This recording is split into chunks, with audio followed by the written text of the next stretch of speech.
Welcome everyone back to the Dark Denizens of the dreadful night, our vampire coterie known as When the Madmen Lead the Blind. In today's episode, we have the reunion with our dear friends Victor and Paco, who have returned from their sojourn, light golf clapping. Um, Uh, we're going to begin by explaining how Victor and Paco somehow managed to find um, are cross-dressing ne'er-do-wells inside of a Motel 6, which is going to take a lot of explaining why everyone's wearing lipstick and women's underwear when they barge in there. All right, so let's open with the initial scene. Paco, um, explain to the group what you were doing when you left them in the previous session, and then we will explain how Victor comes into the scene, and then we'll roleplay from there, cycle back, and reconnoiter at the Motel 6. So, what was your angle, Paco, as you left the church in the previous session? So Paco was still suspect about the location of the mages, I believe it was, and given his connections to the cult underworld, he went ahead and tried to, reach out to contacts, pull some strings, bribe some people in order to get some more information. In part of that, he attempted to bribe some scrupulous cabal with the bones of the pack leader werewolf that we found in one of the earlier sessions, and was subsequently sold out to the pack and captured.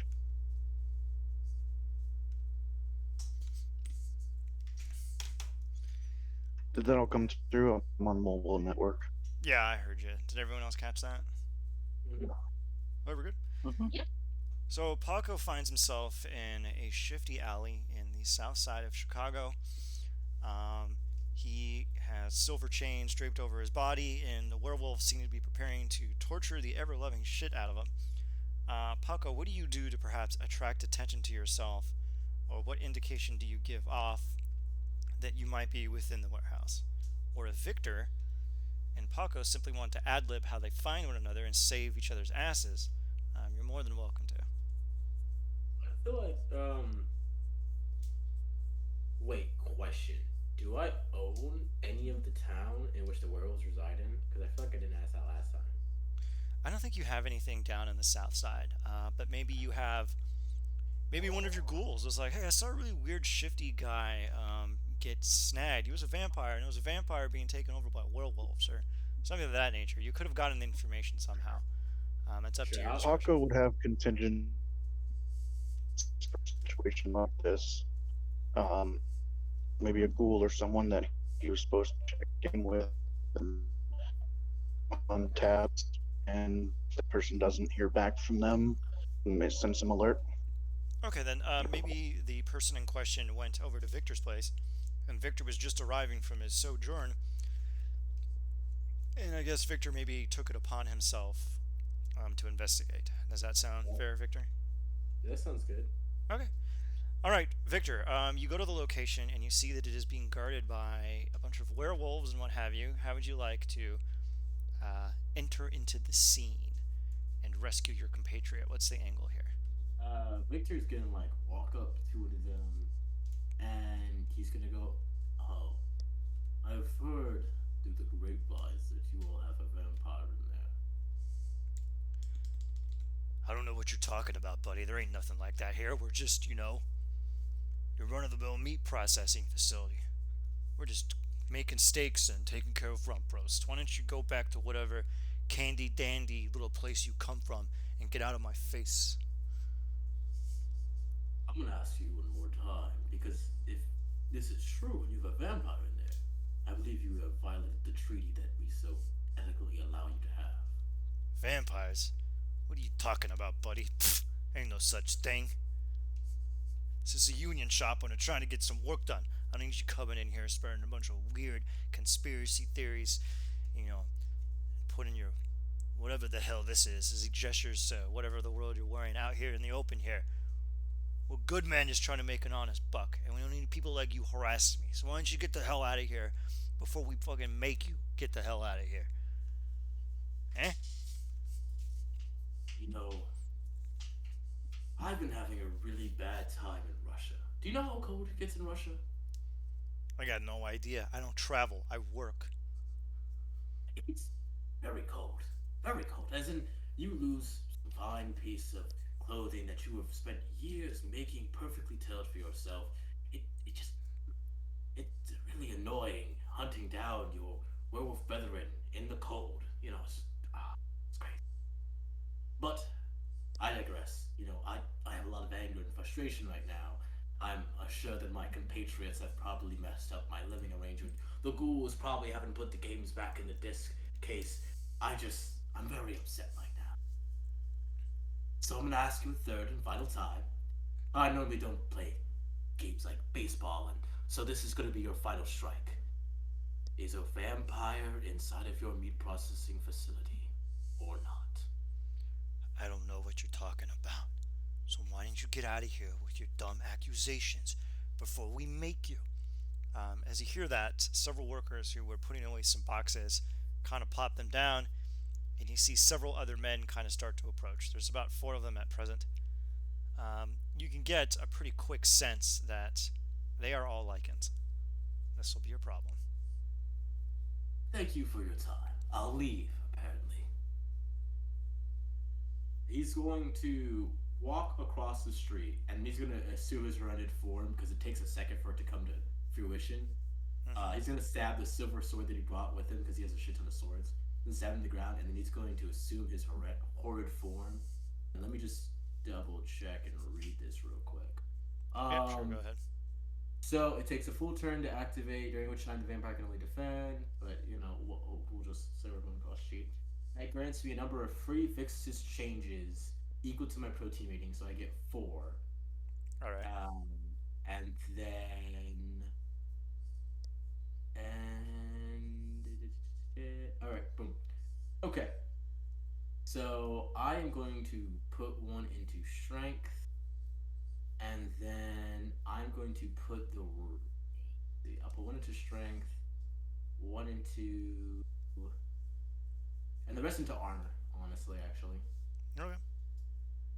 so that Can't will believe give it. me, We're actually running combat. yeah. And then I have wings. They can only glide though. So I'm like climb on top of a nearby building, and then it's nighttime, right? Like nighttime, Yeah, it's nighttime. nighttime.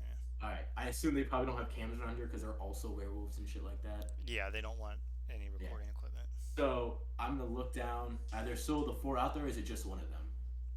It's four in total. The one that was talking to you, and three more that seem to be coming into range.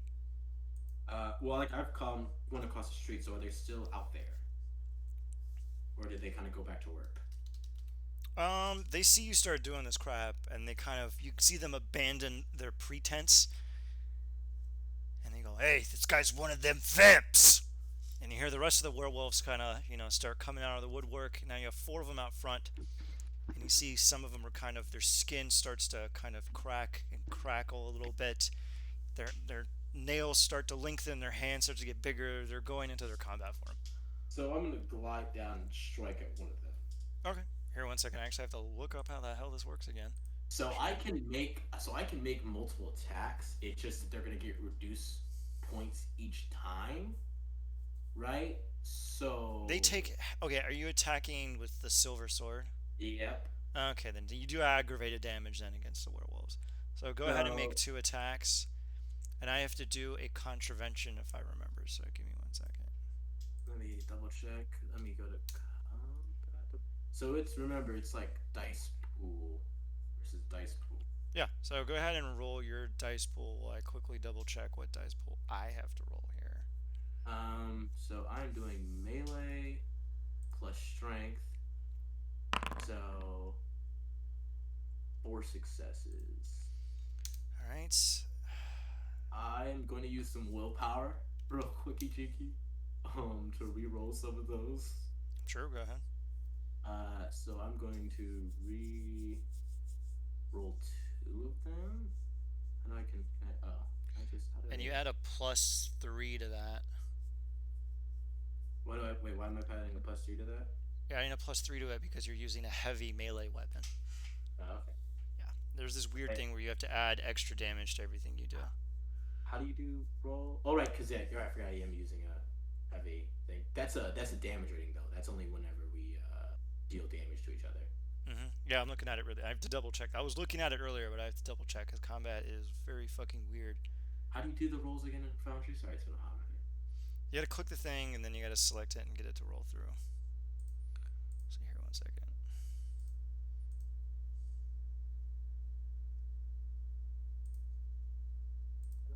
I mean, I was just trying to re-roll a certain number, but well, let's Yep.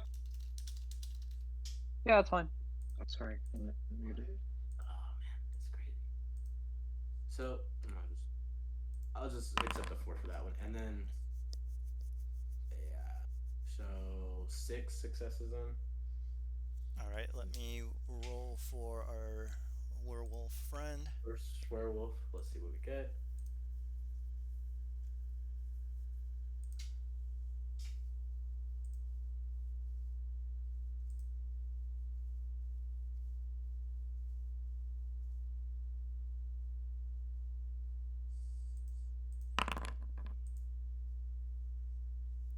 So I beat him by 2, so he takes 5 points of aggravated damage.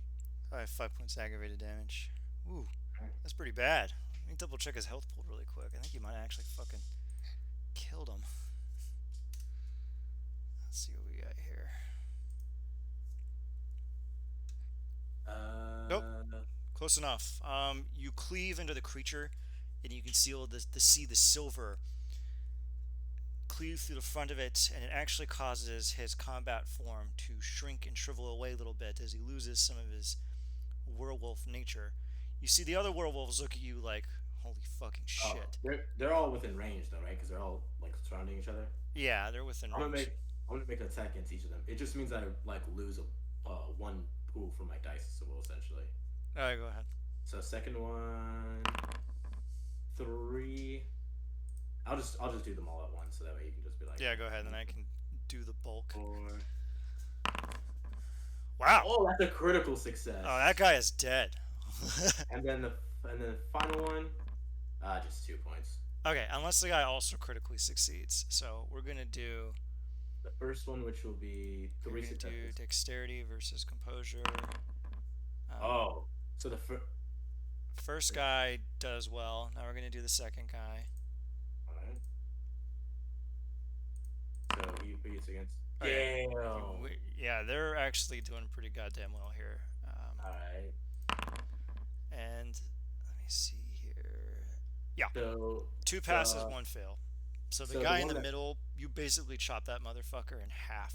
Like you cleave his head right off of his body, and then you get some. Then you get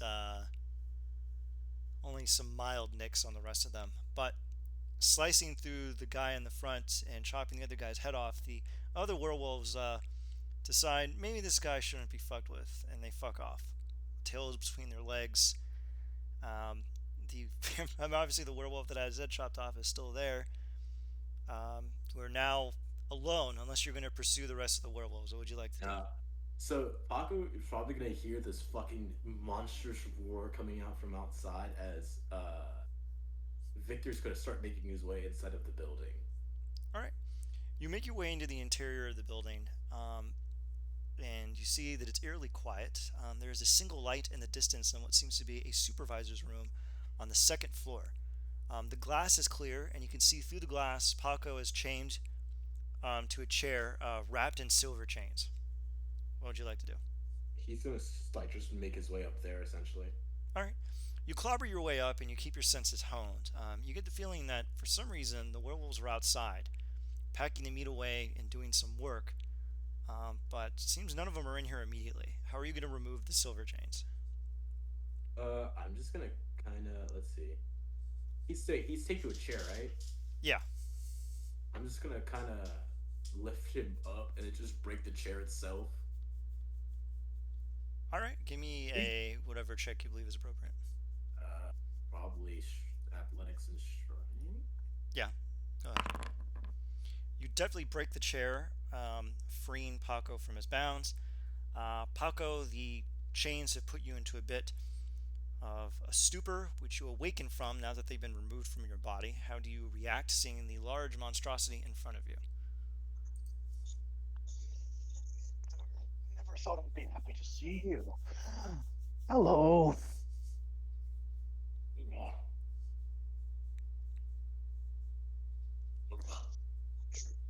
Full business, but very glad you made it. Victor's gonna kind of turn away, grab you, and kind of start heading outside. Hold on, my lad. Hold on, hold on. I need to know where they put my weapons. They took them all off me and couldn't keep a thing. Hold on a second. I think it was in the manager's office. Okay. What would you like to roll? I'll roll for you. Um, what am I doing? Oh, to find the weapons. Um, Probably I guess intelligence and investigation. Oh, Okay, investigation. that works. Investigation, intelligence. You find a locked safe, and you can see that there seems to be a few boxes of ammunition lying around on the outside that have been emptied, and also a large, basically military attaché case that has been opened. And you can see that it is a Barrett 50 cal um, military attaché case, which is empty. The safe is in front of you. You reach a conclusion that the weapons are stored within here. What would you like to do? I would not have had, but I would have been having a pistol on me, but they might have just all stuffed them in there. It's in a safe, you said? Yes. What do you think the best rolls would be to crack that open? Or should I just have Jahi rip it open? Victor can probably just rip it right off its hinges Yeah, if he wishes to try.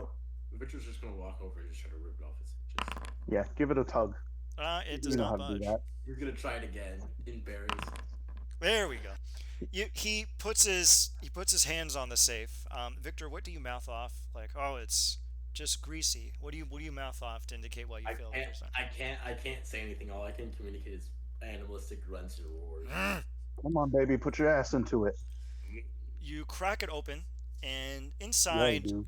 are various items, and one of them happens to be the Barrett 50 cal that has been broken down into its various elements: the receiver, the underbarrel, the barrel, scope, everything, and kind of just stacked neatly in a corner of the safe.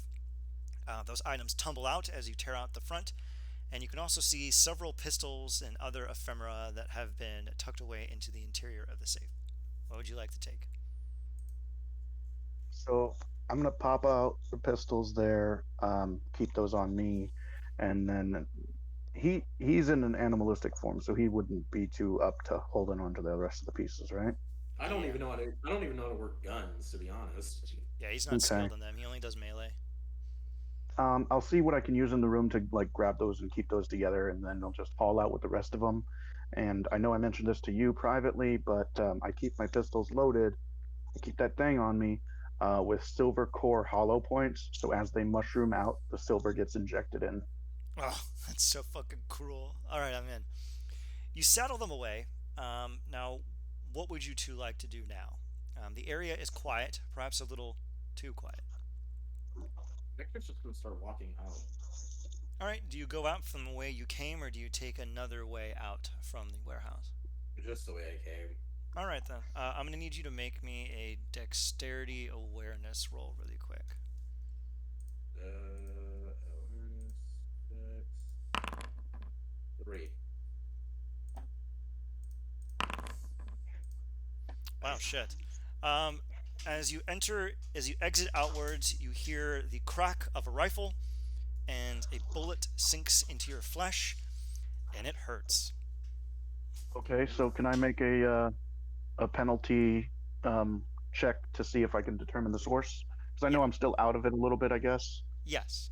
I will give you a Um, one dice penalty. So whatever you roll, just subtract one dice. We'll just remove one die that comes up. So go I'll ahead. use firearm and wits. I like that. Okay, I'll allow that. Yeah. Go ahead. I can't roll it. Can you roll it?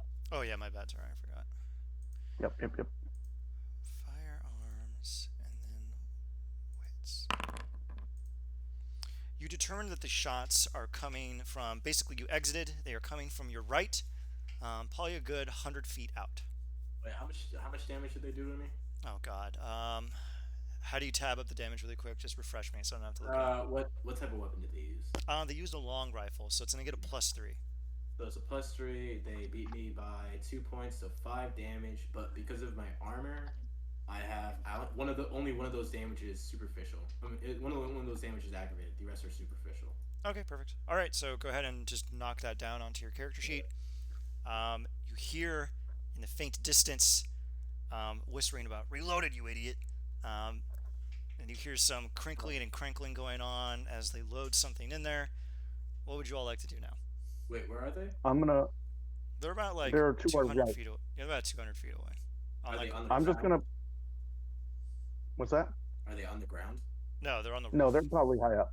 I'm just gonna throw down suppressing fire while he moves out, and we just try to get to cover. All right, give me a firearms check. And Victor, are you going to follow suit? Are there any nearby cars? Yes, there is a delivery van. It is probably about 30 feet away. If you were to run, you would probably be able to get behind it and have cover. All right. Oh shit! Oh Jesus fuck! What the you fuck happened? you That's a critical failure. wow. I guess you pull out the gun and fire it, and they took out the bullets. Um, No, no, no. I would know if they took out the bullets. Let's just say it misfires. it's a dud. Yeah, they. I guess maybe Yeah. it got knocked around or something. It I'll just have to oxidized. clear the jam. All right then. So Victor's gonna run behind the car and he's gonna push it forward Huh. using his covers.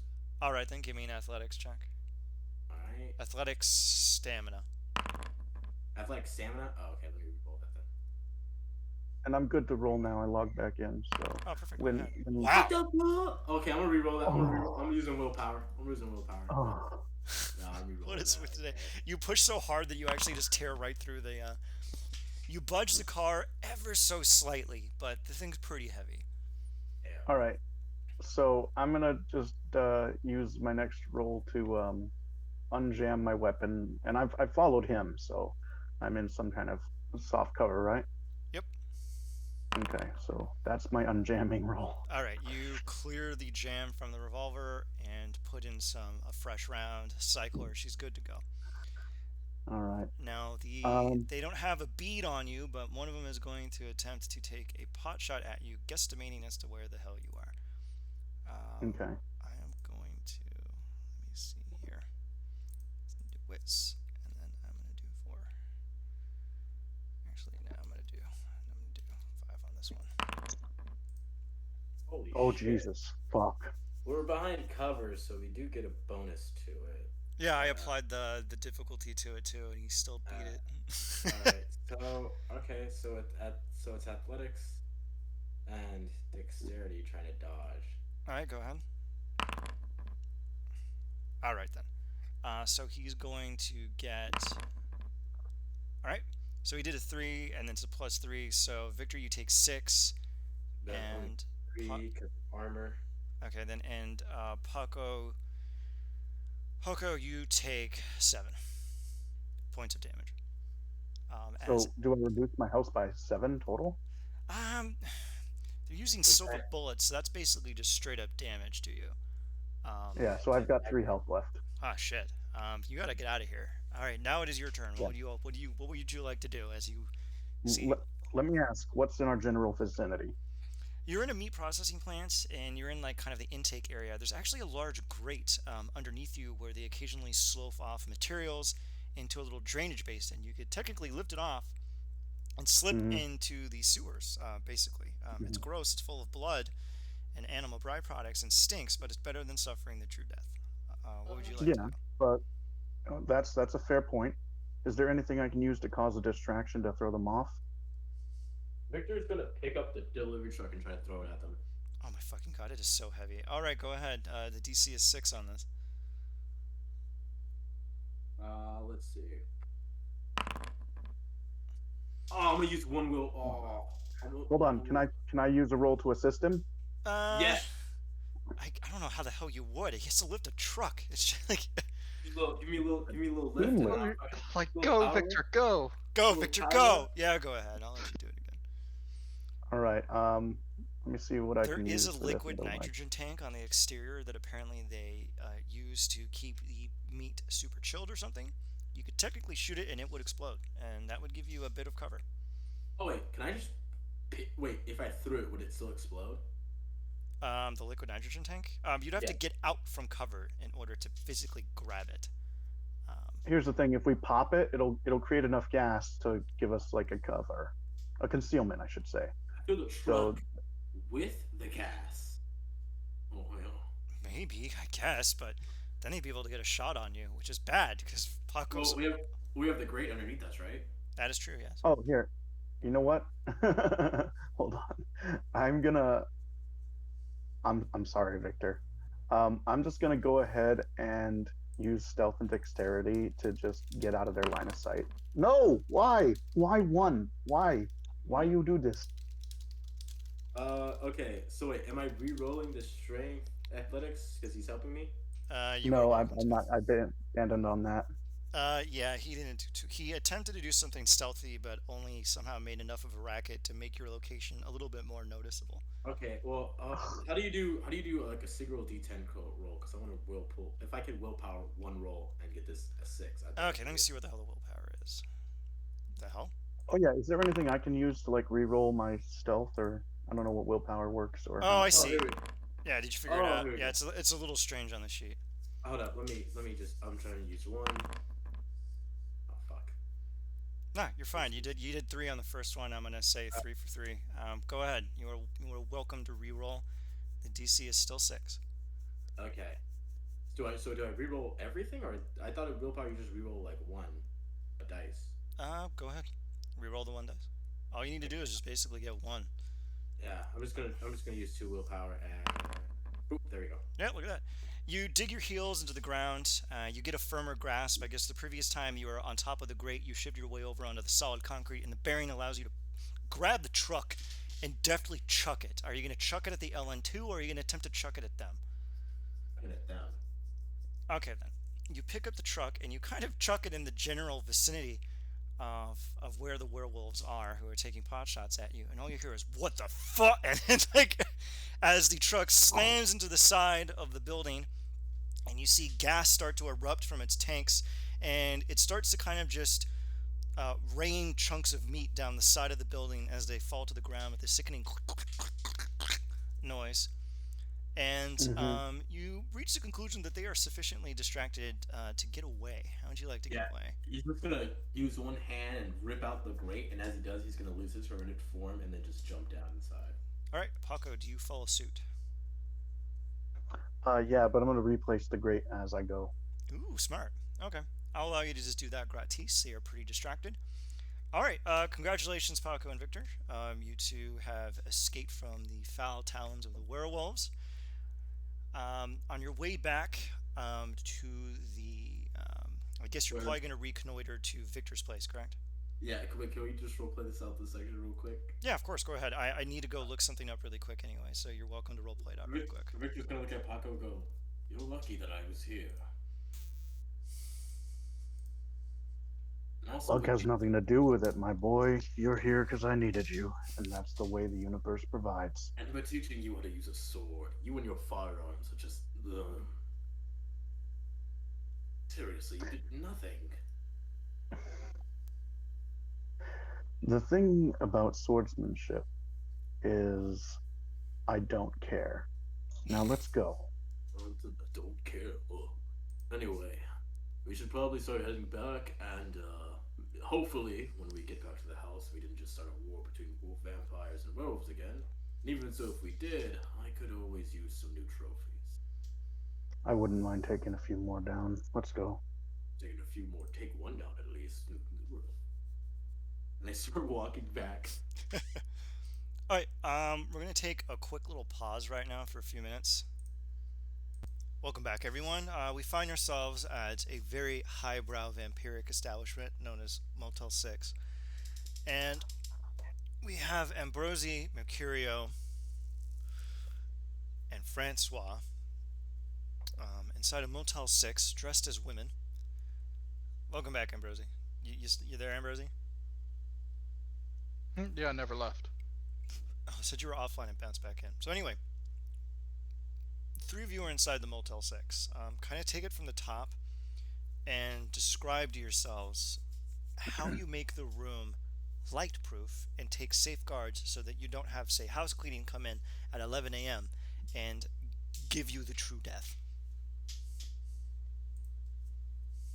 Mm. Uh, Uh, well, probably tape up uh like garbage bags over the windows and then just put a do not disturb sign on the door handle.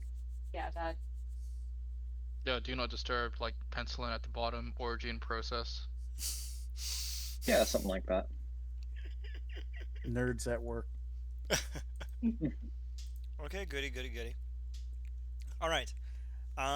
It's gonna be a relatively uneventful evening until the next day. Victor and Paco, you two have discovered where they are staying. I believe Victor actually has a plan for how he discovered where they are staying, and he then has to inform Paco how he discovered this. And then I I, suppose, Paco, you can also fill in Victor on the things that have transpired over the past few sessions, or we can wait until we all reconnoiter together in order for that big info dump. So, Victor, you can go ahead and describe how you uncover where they are staying. he looks at Paco. So I've put out a PSA to all my own businesses to look out for a certain group of people, and just so happened that Francois, I described them, you know, is happening to shank out at a Motel 6, which either means two things: drugged out orgy, or a drugged out, well, normal orgy, I guess. But usually, if Francois somewhere, he can help me find the other two. He's a people's person. He's a man's man. You know, that man's man and that other man's man. That type of thing. Paco.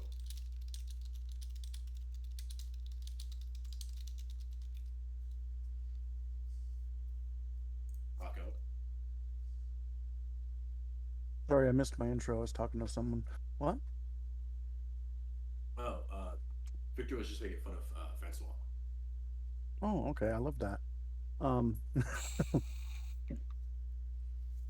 But Ian, can you set the scene for me real quick? I didn't quite catch. uh, Victor Go ahead already, and just Victor. Go ahead and just reiterate for Paco. Victor Sorry, just said sorry. I put out a PSA for Francois do all my businesses and whatnot. It just so happened that he is currently at a Motel 6, which means two things: drug at orgy or normal orgy. But if Francois is somewhere, chances are he can help us find the other two. He's a people's pleaser, a man's man.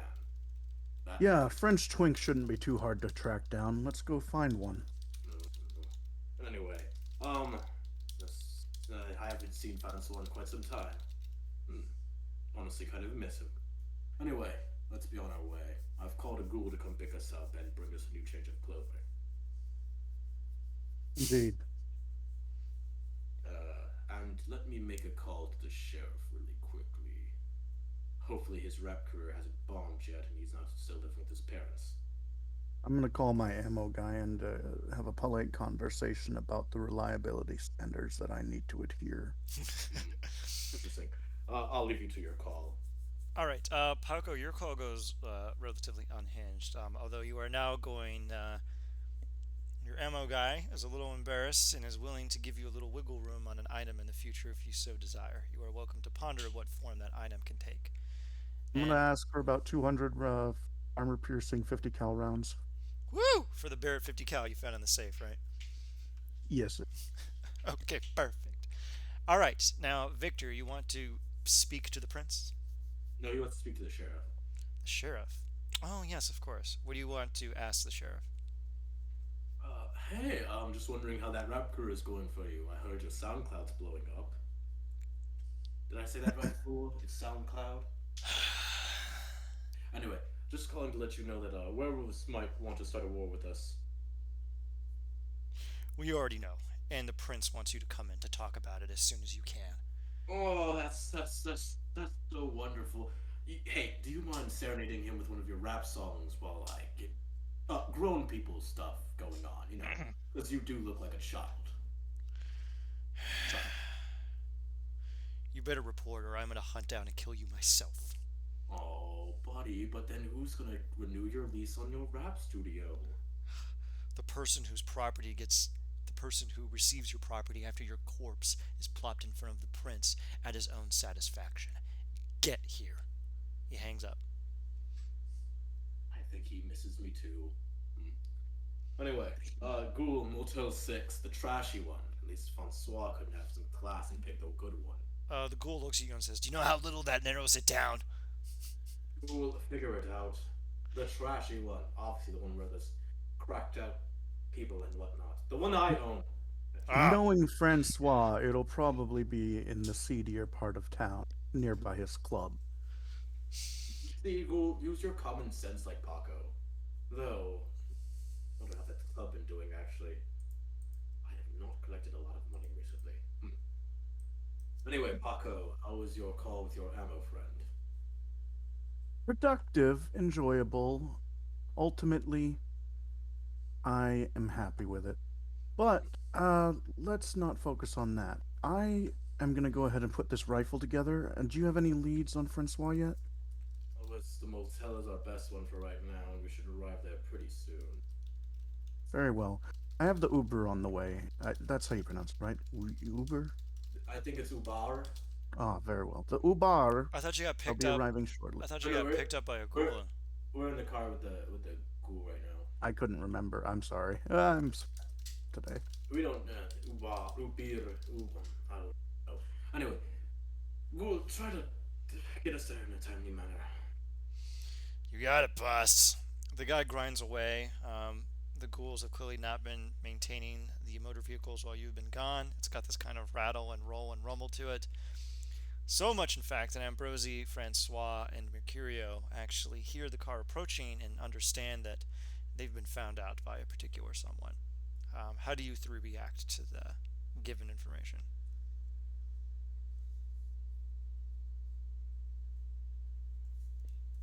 Who is it clear who that particular someone is to us? Yeah, Victor. The car, it's so characteristically terrible. You go, oh, that's a Victor car, all right. So, I mean, I'm just gonna rock up to the car and get in. A lot of you are you still in your ladies' clothes? Oh, it's my kind of party. All right, then. Rosie, what the hell are you wearing? The latest fashion. Not that you would know anything about it. I would know nothing about the latest fashion. My fashion stayed still when I was turned. That's when it was good. We had swords, we had duels, honor, and all that other Yes, no, I'm sure you had many swords in you. I am not Francois. Francois just laughs at this. Anyway, as I was saying, it's good to see you, Ambrosi. Hope you've been keeping yourself busy. Same, cannot be said to you. What have you been up to? Well, I took a trip to Russia, found out some information, and I believe we should all sit down and discuss it. And why are you all in a motel and not my secured mansion of a fortress? Your fortress isn't as secure as you thought it would be? It was, but I'm sorry. It was, but things have changed. There is much room to talk. Yeah, I believe we should head back to my house. I do not want to be sit here. I'm pretty sure that man just had two hookers come into the room with him with a bottle of whipped cream and sprinkles. He certainly knows how to live life well. Yes. Well, let us go home then, please.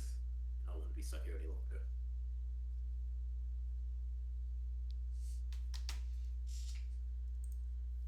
You got it, boss. So everyone gets into the terrible Victor car. Yeah, it's like a bunch of prostitutes getting picked up by their pimp. God damn. You all slide into the Very car apt. and arrive relatively swiftly at Victor's place.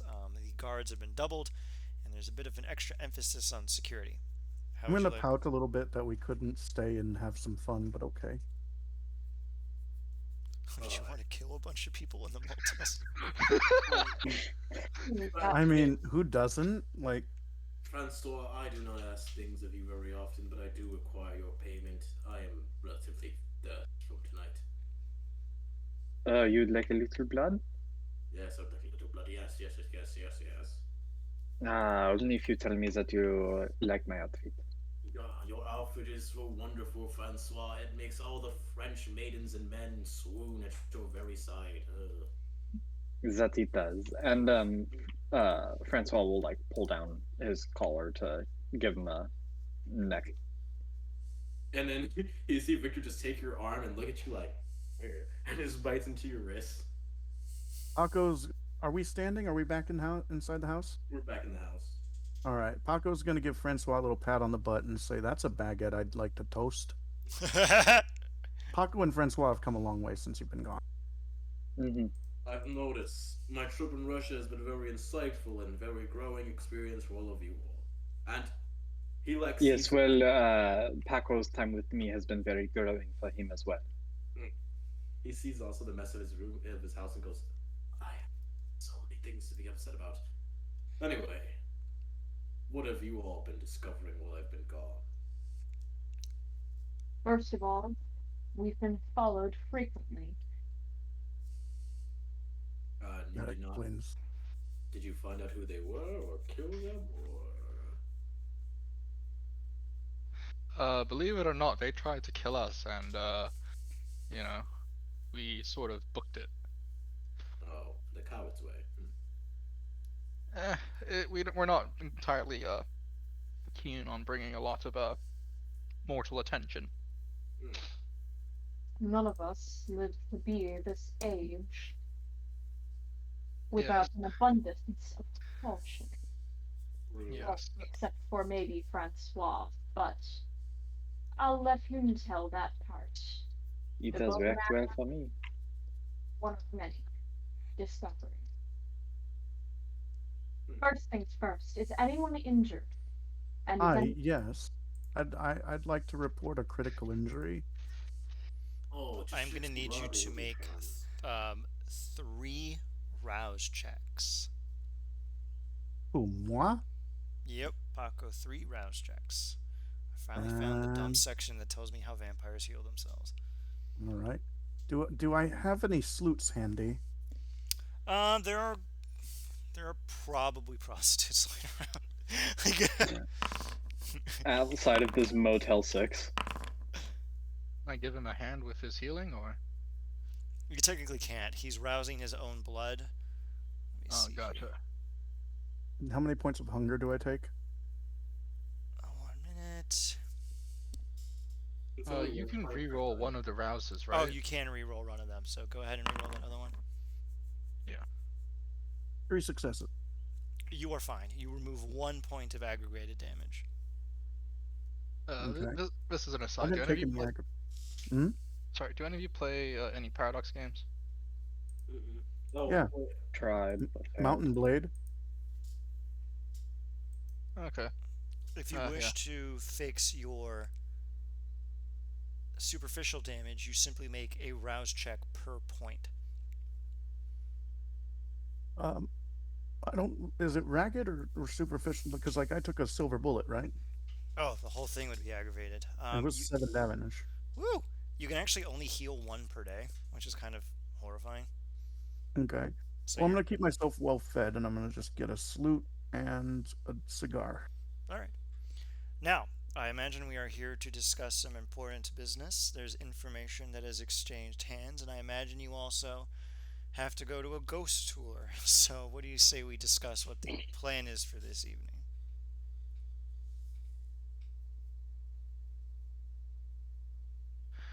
What is it you all have discovered? He's like takes a seat down.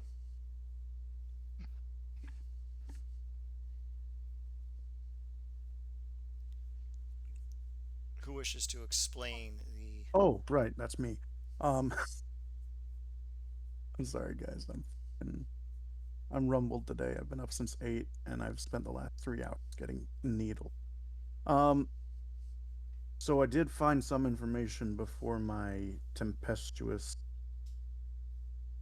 acquaintances sold me out for a bag of fucking kibble. The werewolves are having trouble. They've been fractured, divided since the leaders died. They haven't heard from their inner circle in months. And as far as I could understand, they're needing to bring more people to help in a higher up zone. I don't quite understand what they're referring to, but they've specified people and not they're making moves, and we need to make sure that have a bowl.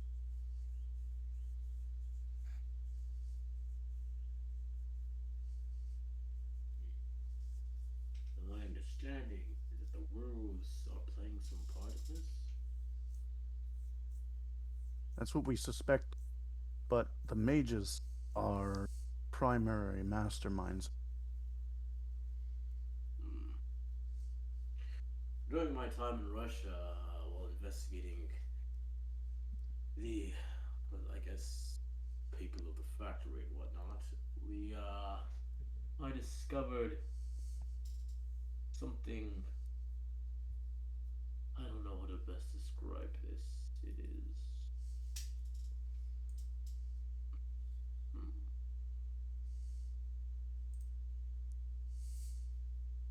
Victor's kind of like looking and he's like thinking about how he wants to say this. Um, It's okay, Victor. We're all very accept different lifestyles. You can tell us. your jokes are so funny, Paco. But something was trying to break into the lab that I was keeping an eye on. And I got my hands on some recordings that show disturbance in the feed. Magical. And Mhm. perhaps someone, a certain person, trying to decode it using blood magic. And found someone sulking out of their suit as the wind, carrying a biohazard container.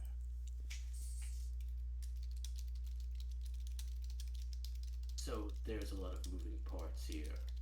I don't think we have gotten the full story just yet. Sadly not. But there is one thing that cannot hide from me, and that is information. Information, yes. Mercurio and you three. How have why were you all hiding from assailants or who's been following you?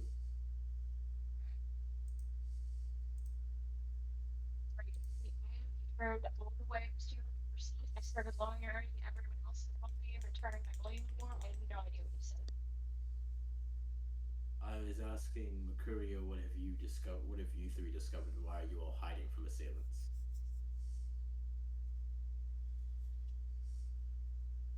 Well, oddly from the top. Have we heard from Abraham?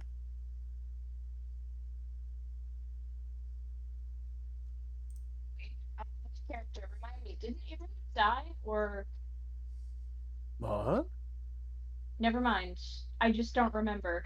Abraham was the guy we met at the former Sears Tower, I think, or whatever that place was. Yeah, you meant Oh, about that guy. Tower. Yeah, I don't. I'm sorry, I don't know why I forgot that. Okay, from the top, we've determined that with our original, as according to our original assignment, these viruses and other plagues are coming from an extremist group, primarily of werewolves, assisted by mages in some way we do not understand, and we do not know which of them is at its cause. We do know that they enchant their own bone marrow to avoid being found by DNA, and that this somewhat involves Francois's military, or rather, that the same technique was used. I'm sorry, does anyone else taste overwhelming tomato tarts? What? Do not know what a tomato tart is. I just got a splitting headache. Oh, it's your Milkavian blood. Francois, Oui. your military past. I don't believe we've ever had a deep conversation in our lives for several reasons. Um, I have tried, but you always say that it is perverted and disgusting. I'm sorry. When you started off with the story about how you were giving oral sex to a random man in the bathroom, I don't think I wanted to know more about that information. That was not a random man. That was, well, we'd gotten coffee. It was not random. He was not a random man. What was his middle name? Jerome. Well, he kept on shouting the name Archibald, so I assume that his middle name was Archibald. Oh my god. Anyway, point being, you're past military. What does that have to do with the enchanted bone marrow? You see, and this is a memory I did not remember very well, but I believe that I encountered a mage while fighting for Napoleon. I believe that I encountered one. I was ready to strike him down, but his bone marrow got in the way and blocked my blow and saved his life. And so, while I cannot say that this is directly related to what we are currently facing, I do know that I have encountered mages before. They have touched my life, though I had no recollection of the incident prior to Mercurio helping me with this memory. Question: was Napoleon a good sword fighter? I never met the man in person. No. I probably could have taken him on. Point being. Well, he was not as short as they say, I can assure you that. So if you're hoping that you have a height advantage, then no, you do not. Well, I have to go do a meeting with the prince if anybody wants to tag along.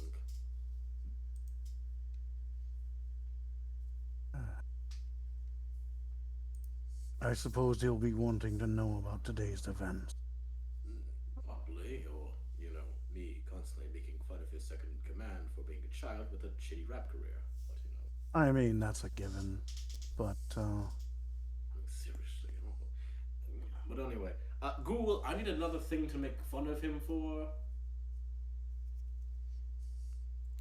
I mean, I have it on good authority that Well, he very much enjoys Ulta beauty product. Well, I need to know some of this modern day kid lingo because he hates whenever I say stuff like lit fam. I don't even know what that means. Tell him he's gonna get nay-nayed.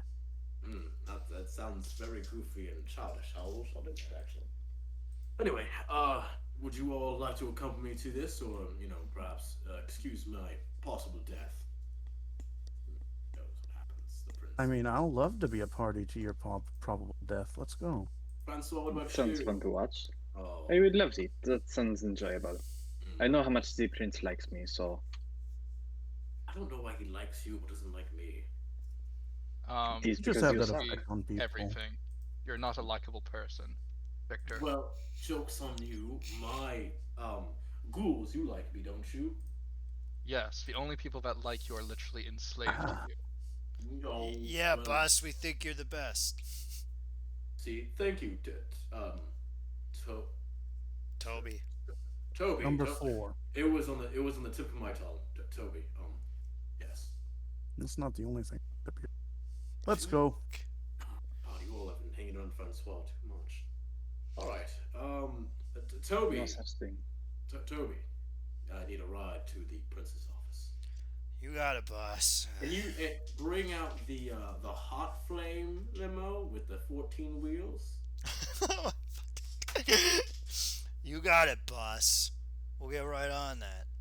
See, I've heard that was inspired by Guy Fieri. It was Guy Fieri's personal limousine before you stole it. Jesus Christ. Alright, he wheels out this super long limousine. I just No, imagine- I think like I think the explanation is that Victor has always known like horses and carriage, so when automobiles were created, he was like, the weirder it looks, the better. That's his thought process. no, like the thing is, Victor has collected all of the Pimp My Ride cars. Oh fuck, he steals them. Why does it steal them? He just buys them. He's like, pimp. Google call them. Pimp my ride. I would like to purchase the one from your most recent episode. I mean, yeah, actually, a lot of those cars are relatively like you could find for surprisingly cheap because they're absolutely horrific. All right, so we're going to meet the prince in our Top Gear car. Jesus. We're All, also gonna change. I'm also gonna change out of my clothes into something more what I normally wear. all right. Can we? I will not. Uh, I'm gonna put on some formal evening wear. Can license plate say Flavor Town? yes. Yes, it says Flavor Town. Now, Mercurio, what are you going to do to get ready for the meeting with the prince? Is Flavor Town the place where Flavor Flav came from, like No, originally? no. That's not his birthday. I look forward to finally changing out of the women's clothes, which I will fold neatly and uh, place on a sofa in Victor's house, and then just leave there, All right. and change back into very nondescript clothing. All right, perfect. So, you, you descend onto the streets of Chicago in your extremely enormous limousine. God damn it. Which eventually, that's exactly what it looks like. And then you arrive in front of, God damn it, you arrive in front of the prince's home. You exit and you get into the traditional elevator. It takes an extremely long time. What do you discuss while the elevator is taking a long time to arrive at the penthouse suite? I'll just look at them and go. I killed like, almost killed like 4 werewolves tonight.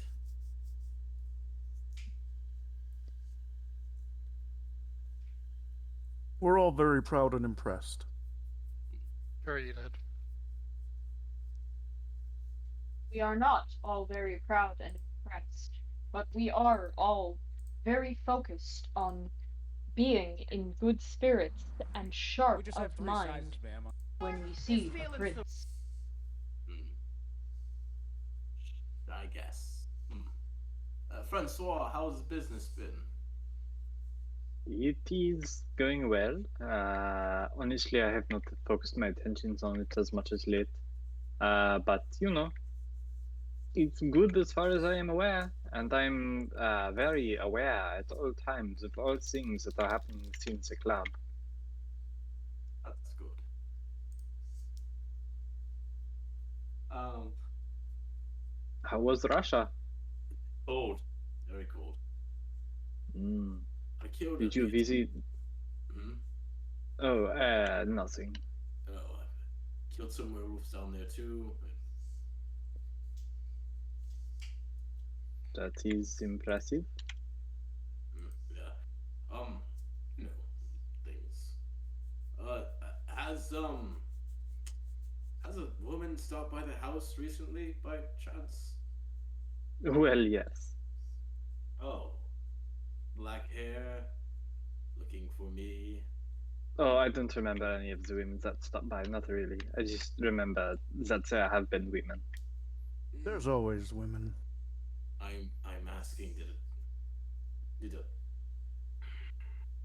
Oh, you seek a specific woman. yes. Oh, I have no clue. Oh, did by by chance, I'm wondering if perhaps a woman by the name of Jody Price has stopped by recently. I do not think so. No, Someone has a crush? a lover of mine. Haven't How heard from her since I left. afraid to say I've Fire. never had much luck in that department. Wait, what? You first.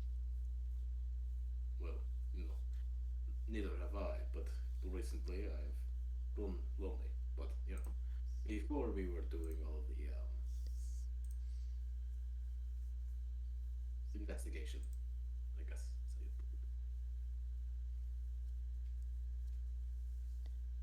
Well, I'm sure nothing at all will go wrong.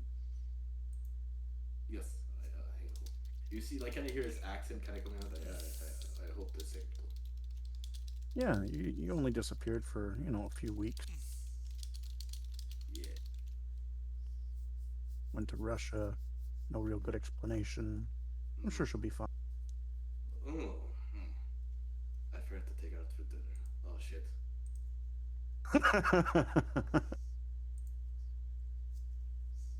Anyway, let's just go meet the prince. Yay! Oh yeah, yeah. Ding! We're off to meet the princeling, the wonderful princeling of all. Uh, You hear it come over the loudspeaker. You know the direction. Enter into my main chamber. We have a few things to discuss. Don't keep me waiting. Oh, And it turns off. He sounds mad, guys. Shame. Is there an intercom? Yes. So he doesn't know that I'm here yet, so I'm just gonna click onto the intercom and in a very sweet, saccharine tone, I never keep you waiting to enter your main chamber, my sire. Ah, Paco. I suppose I'll. Come quickly. Ha! Yeah. Oh, you got something on your nose. Hey, you're the one whose life is on the line. You want him to be in a good mood. Trust me. I'm just letting you know, little brown one there. And Well, Victor's just gonna walk up to the door. some of us aren't too brave to eat ass. Knock, knock, I know knock. I am not. You may enter. Victor walks in and takes a seat at the door. Actually, as soon as you open the door, I need all of you to make a dexterity wits check. Oh Jesus! Actually, Okay. dexterity. Yeah, dexterity wits, I guess. Dexterity wins. What are those red ones? Oh, those are your hunger dice. Oh. So if you Oh get wait, I'm sorry. For some reason, I had my hunger up because I was thinking the rouse rolls caused that. So I'm gonna re-roll. Okay. Alright, Paco, Mercurio, Victor, Ambrosi, Francois. So I'm trying to remember how to pull up my character sheet. You go under the characters Here we go. icon, which is a three. Yeah. Okay, and it's dexterity wits.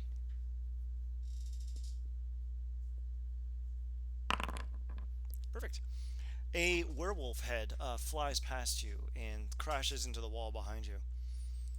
Would you care to explain the meaning of this? Looks like a dead dog, sir. Well, you see, I may or may not have schooled a werewolf or 2 or 3 or 4 and broke into their meat processing facility to free one of our own kindred. And what made you thought it was appropriate for you to act of your own volition and not bring this to the attention of your lordship, I, the prince? My prince, please understand here. My life was in danger, and he was acting upon my request. So if you should be cross, it would be with me. To be fair, he didn't really do much. I did go ahead and attacked. I offered them a warning, 3 to be exact, and they denied that they even had a kindred in their midst.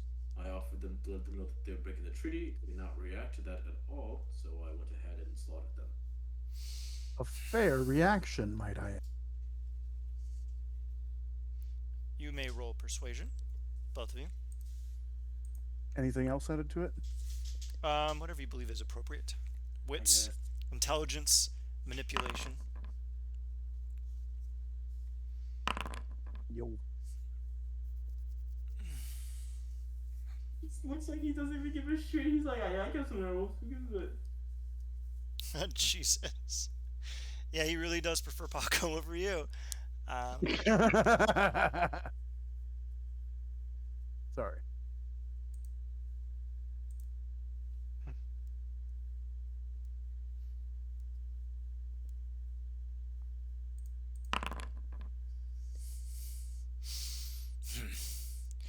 Suppose it was an emergency? Now, the next time you do something like that, Whoa. do me a favor and clean up the mess. Do you really think people walking by there need to see a decapitated werewolf? That would cause problems, wouldn't it? It's bad Yes. optics. Well, wouldn't they just think it's a wolf head? The wolf No, head. it's pretty distinctively a werewolf, I would imagine. They've seen movies, they're not that dumb. It's not 1802. We can't get away with these things anymore. Now, clean up that head. And while you're cleaning it up and getting the blood off my walls and floor, why don't you tell me the information you've discovered in the past few days? You've been silent. I'd like an update. Just 1 second. He takes out his phone and he calls a ghoul. I need you to come up here and clean up a werewolf head. You're gonna do it yourself, Victor. Yeah, I'm gonna usher Victor out of the room and just.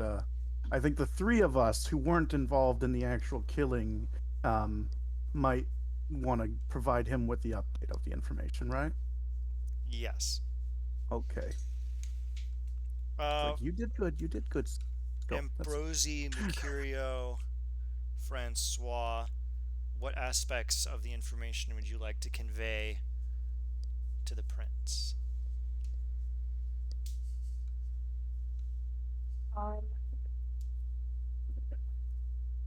gonna need to go on mobile here, so I might disconnect for a second. There's some thunder getting real, some lightning getting really. Sure. Mercurio, you were saying? Character real quick. I apologize. I'm a little bit fuzzy since it's been so long. Did we ever agree on anything in particular not tell the prince? Yeah, what did you all agree on not telling the prince? Not telling him about Abraham. Yeah, but I mean, oh, okay, yeah. I was gonna say Yeah. other than that, I was like, well, that's a Yeah, he doesn't need to know we made a deal with the leader of the Tremere. yeah, I mean, pretty much you can just be like, well, the viruses are coming from an extremist group of mages and werewolves looking to actually shut down the world. And they're getting violent. Do you know the location or the motivations of these actors? And why would the mages and the werewolves work in concert? I've never Because heard they are of both enemies to us. Or they have, or one has deceived the other, and the wolf kind are not exactly known for their wiles. I believe Ambrosi has the right of it here. Realistically, my pet theory is that the worlds are just being used and will eventually be discarded by the mages once their role in this plot is done. Presumably, we may be able to. Agree. And I would expect that their motivation lies in their past subjugation and treatment. Feelings of enmity such as that die hard.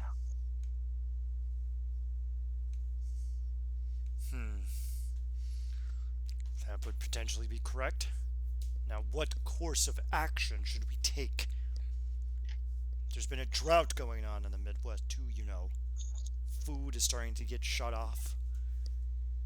There's things starting to shake around here that have me concerned that we're being pressed in from all sides. We're being outflanked. We need something bold, quick, clean. The enemies also seem to have that source of faults too. I believe while we were leaving, we were attacked. I do have a suggestion myself as well. And what is it? First of all, I disconnected for a while, so I don't know if anyone else was in the middle of monologuing. Oh, let Ambrosi finish his line really quick. Ambrosi? Yeah. Oh, yeah. But we were attacked when we were leaving. I guess it was like we were leaving the church at that time, right? Yeah, it was when you were making your way Downtown, back into town, and then you were attacked. You were shot out with silver bullets. Yes, yes. This is after we had met what's his face, right? Du Sable, yeah. Yeah. So this was after we had kind of completed an investigation. We were attacked with silver bullets. So likely they've identified us and know that we are getting closer to them. That's grave. Where did this attack occur? Do we even remember exactly where, or are we familiar enough to point it out? You would be familiar enough to point it out. Okay, yeah, we'll just point out like to where it is. You see him gesture to his sheriff. Go into that area and get me the local leader there. I want to know why this hasn't been brought to my attention quicker. Things like that should spring to my view. The sheriff goes, yes, sir, and bungles off to go finish it. And now, you brought a lot to my attention. It seems that the most critical juncture is figuring out where these mages and werewolves are operating, potentially in concert, potentially in contravention. Do we have any My lord, ideas? if I may. You may, Paco. The werewolf camps are fractured. They're leaderless. They're taking orders from mages. And I'm sure most of the lower on the totem pole don't quite know that. I would suggest perhaps we can place a leader more in line with our goals and neutralize their threat to us in that manner to avoid a conflict. Part of our compact with the werewolves is non interference in their affairs. This would have to be one of the greatest covert exercises we've ever undertaken in the city of Chicago. We The cannot be compact caught. is the compact has been compromised yet. And also, you're talking about covert matters, and I think you recall that I have some specialty there. That may be true, but you're one vampire, and you have 4 cohorts that could potentially assist you. But this is a thing that requires tact, grace, and an excessive amount of time. I suggest we employ more traditional means to keep the werewolves in line. Well, what I am suggesting is that if we, or what possibly Paco was suggesting was if we were to leak this information to the werewolves, they would start to tear each other apart.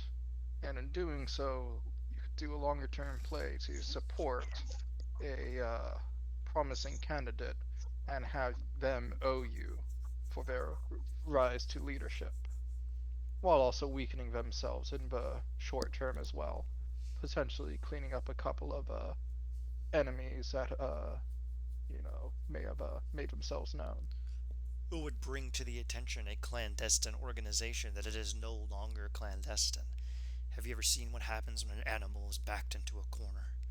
I think them not knowing that we know is our best avenue at present.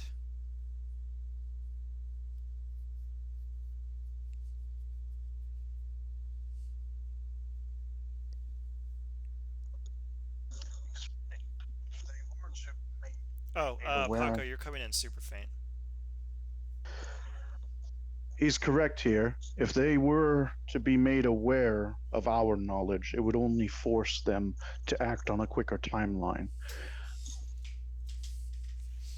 Perhaps they are acting so conservatively, at least we hope it's conservative, because they think they have time.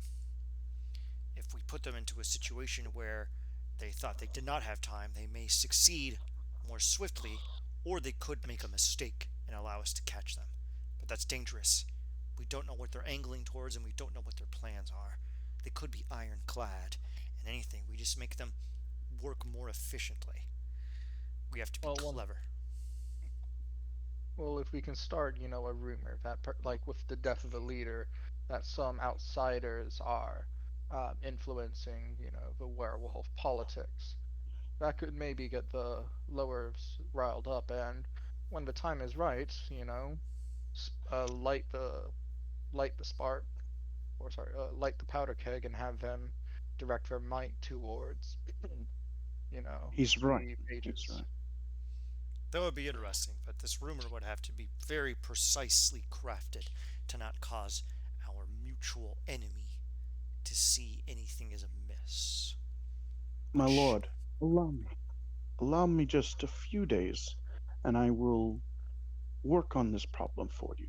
The werewolves are the weakest link in this plot, and if we can remove them, we will have a better shot at our true enemy. hmm. Out of character, what I'm going to do is I'm just going to, feed information to Abraham, have him work on it. Okay, that sounds good. We can have that ready for the next session then, because it'll take some time for that to disseminate. All right. Now, what is something we could do now? We need information. What Well, information can we get?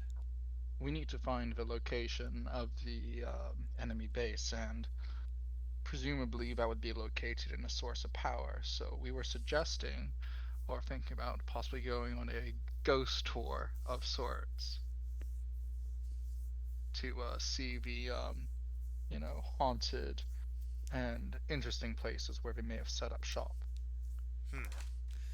I suppose supernatural activity that's been brought to the attention of the kind could simply be someone hiding in plain sight. It's actually fairly interesting. What better way to hide than show yourself as hidden? I like the idea. There is actually a tour that departs in front of the Sears Tower roughly every 30 minutes around this time of night.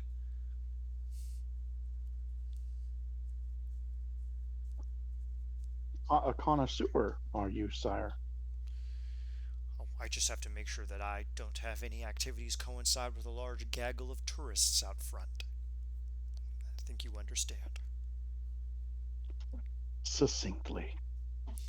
Yes, I think it would be great if we could get Victor into his ghost costume. That way, his appearance wouldn't frighten the other tour goers.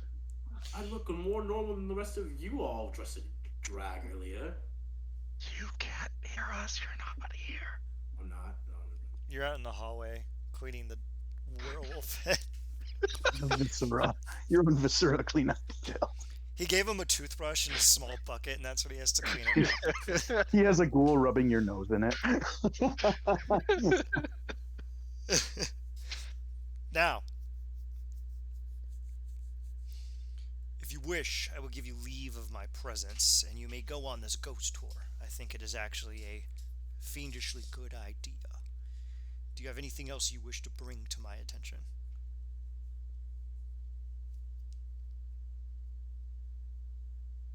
Not at this time, sire. Thank you. Is the princeling perhaps available? Not at present. Why? I just wanted to leave him a very clear note. I just wanted to give him a little bit of a pep talk, if you may. Who are you referring to by princeling? I don't know, whatever his son or second in command is. The sheriff. The sheriff left earlier to hunt down whoever the hell took pot shots at you. Oh, yeah, that's right. Okay. I just wanted to tell him to get an A. God damn it. We can squeeze that in when he comes back. Now, do we want to depart on the much hyped ghost tour? Yeet. All right. Do we want to take our quick little break before we hop into the ghost tour? Yeah. Sure. You want to take a fiver? Mercurio, Francois, Ambrosi? Yeah, sounds good. Okay. Sounds good. All right, we'll be back at 7:41. Let me just pause the recording. Just chime in with a haven't you people ever heard of closing the goddamn door? All right, then. So we are back up on the recording. We are going to... God, I hate you. So we're going down. We're going down the elevator, and we are going to purchase some tickets to the spooky ghost tour. Who is going to be the person who's going to speak to the mortals and attempt to buy tickets to a ghost tour? I just throw cash Literally. at them. You just walk on and just throw money at him. Tickets, please. Can y'all not hear me? Yeah, I can hear you Yeah, now. I'm here now. Okay, I would how- enjoy doing so. How many tickets do you need, sir? They're $40. Mercurio is the most passively human of us all. That is true. How many did I throw at you? There's five of you, so 200 will cover all the tickets, I guess. Well, Wait. Who's the fifth? Huh? Oh God, no! I wasn't counting myself because I was looking at like every other player in the. Oh God. Anyway. So all right there. Here you go, sir. This is $2,000. So here's your Wait. $1,800 in change. Just buys the ghost tour. it's tip. Does he really say it's tip? It's a tip. Take it. $20. Wait, did you just like tip them another $20? Yes. Well, thanks so much. You see like another family come up. They're all greasy and slimy and everything, and the guy looks at them and says, "Yeah, sorry. This tour's private. It's closed. Get the fuck out of here." And he just like kicks some dust at him and says, "Right this way, sirs." As he like opens it's a really obnoxious looking tricked out kind of hearse with a bunch of stupid little ghost motifs on the side, the Valentine's Day Massacre, the Great Chicago Fire, other very famous fires that have gone on around town, particular other noteworthy locations. And how do you all sit within the hearse as he does the tour and what have you? It's got like wide open windows on each side, very spacious seating. There's seats on the side, the front, and behind. So how do we sit down in this thing? Sit in a seat like a human with a seatbelt on. There's room for Francois me and will be in the Mercurio. back. Wait, yeah, Francois. I meant Mercurio. I don't know why I said Mercurio. I'm just gonna snuggle up next to him. Okay. I'll keep you safe, mon chéri. Francois is mostly just confused by this. Like, kind of like, all right, cool, I guess. It's intending to be confusing. Victor's just kind of just sitting down. He's just next down to Francois and just kind of looks at him and goes, "He." Mercurio will grab a window seat if he can. Yes. All right. You all sit in your seats, and then goes, "Hey, welcome to Chicago Ghost Tours." You see the guy start kind of fumbling through some cards in his hand. Thanks for being here. Chicago's a really, really spooky town. I hope you all are having a nice night tonight. Huh? Cold enough for you? Our first stop is going to be down the street near the Dusab Bridge. It's the site of the Battle of Fort Dearborn, where U.S. troops and Potawatomi Native Americans fought on August 15th, 1812. If you're a history buff, you might know that it occurred during the War of 1812. It's one of the reasons why natives were taken out of the territory at the time, the Illinois territory. The fort, nothing remains of it now. You can look at your booklets for some of the instructional materials. Go ahead and actually look at the Discord. I'm switching over to the thing. This here. Anytime during his awkward narration, you are welcome to interrupt and make a check or a roll based on the information in your surroundings. Because this one occurred a really long time ago, you can kind of ask questions and stuff and maybe get a little bit more information out of them. But in the other locations, you're going to be able to kind of get like a magical reading off of stuff because there's an actual physical building. Does that make sense? Can I pull Also, out, like, which one of us?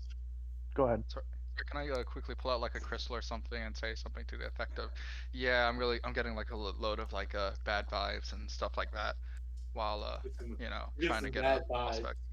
Yeah, you're totally welcome to do that. The guy looks and goes, "Yeah, you're right, sir. The You fell entire, in the vibe check. the whole U.S. military contingency that was here was completely wiped out during the battle. No one survived. They were all scalped and sold into slavery. Um, it was a pretty They were sold into slavery by the natives? yes, they were sold to other tribes as slaves. A lot of them were captured and sold off. Um, Has that been fact checked? yeah, we have some of the records and have them being recaptured from other tribes in the area. Um, That doesn't sound right, but I don't know enough about slavery to say otherwise. Well, I can tell you, it is not a great experience. yes, of course, sir, because of your ancestors. I My the guy ancestors.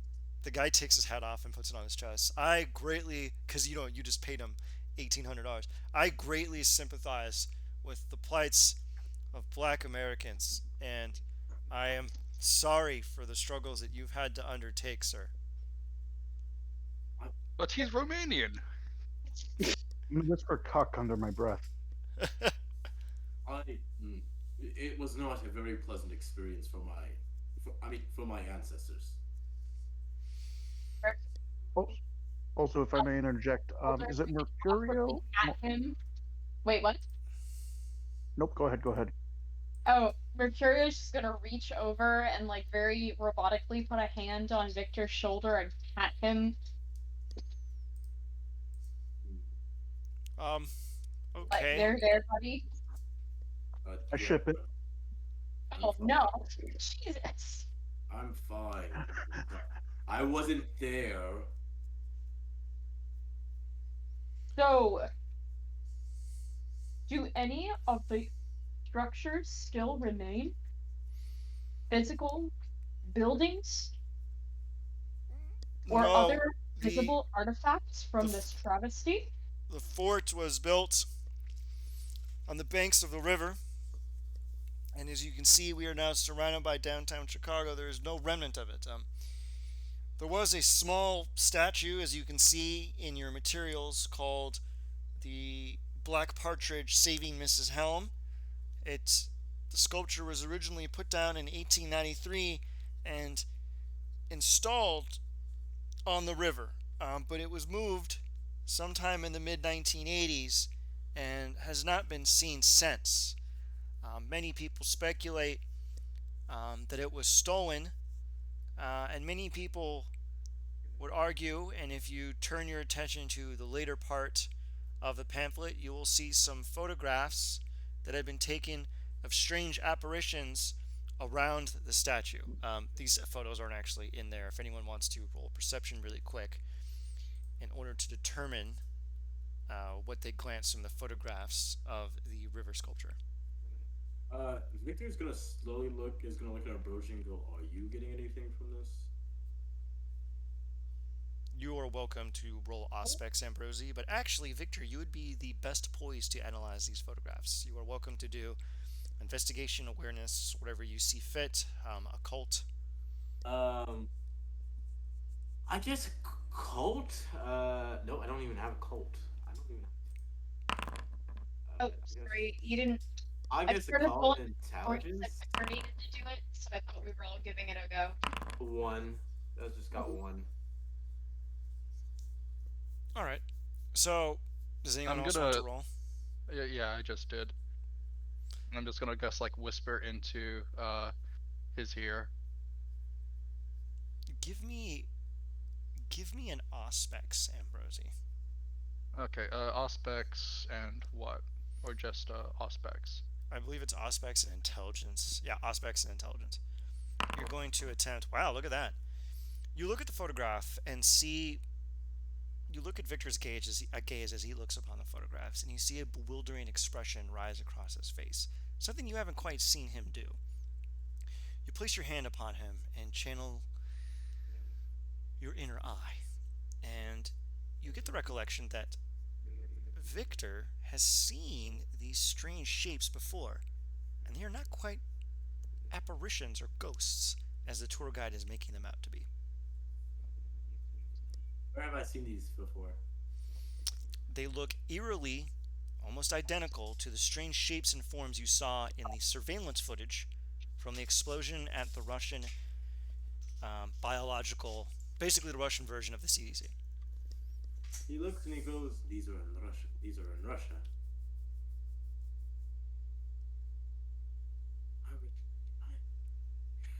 He taps the tour guide and he goes, "Stop the tour right now." Of course, the guy bangs on the door and is like, "Hey, stop the car now!"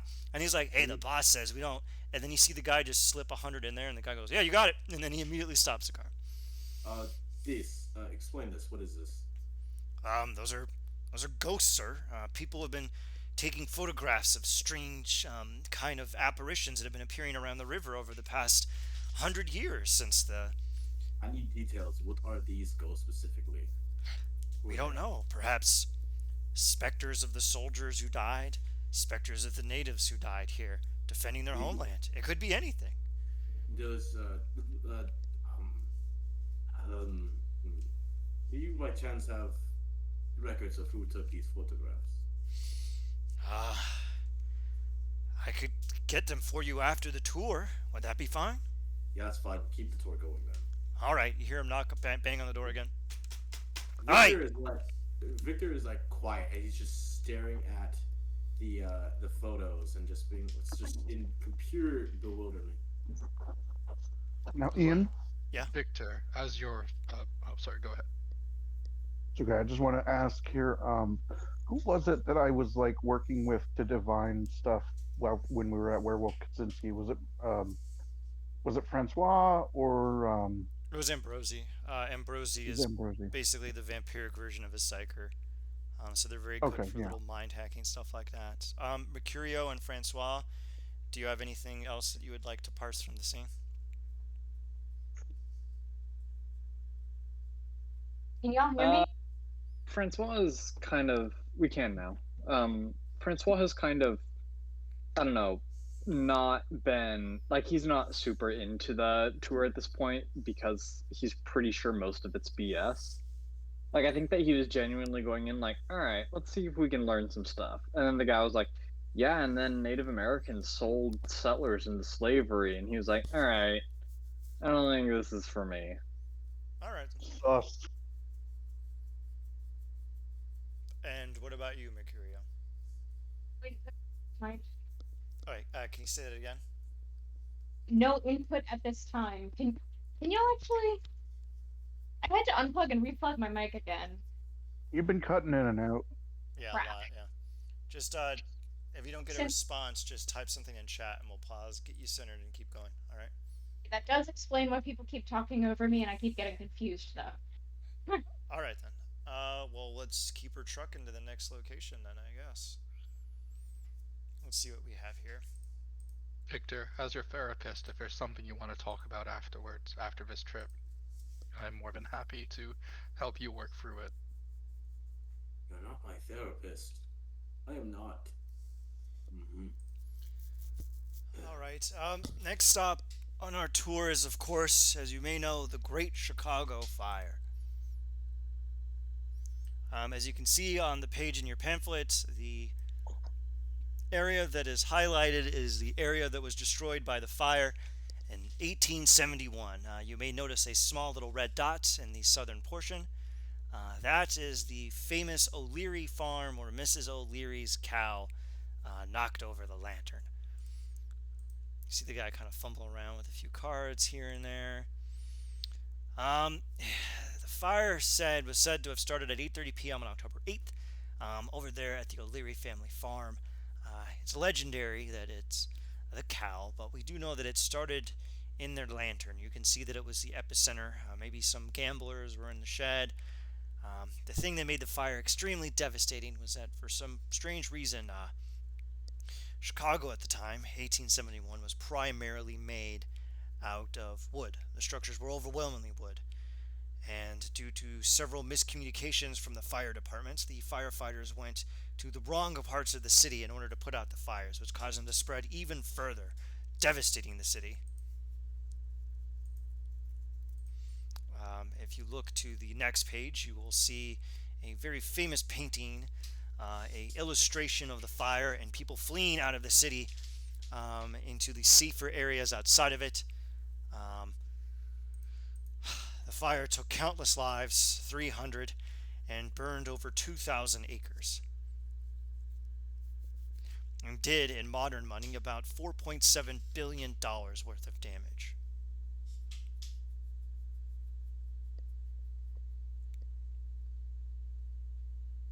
Interesting.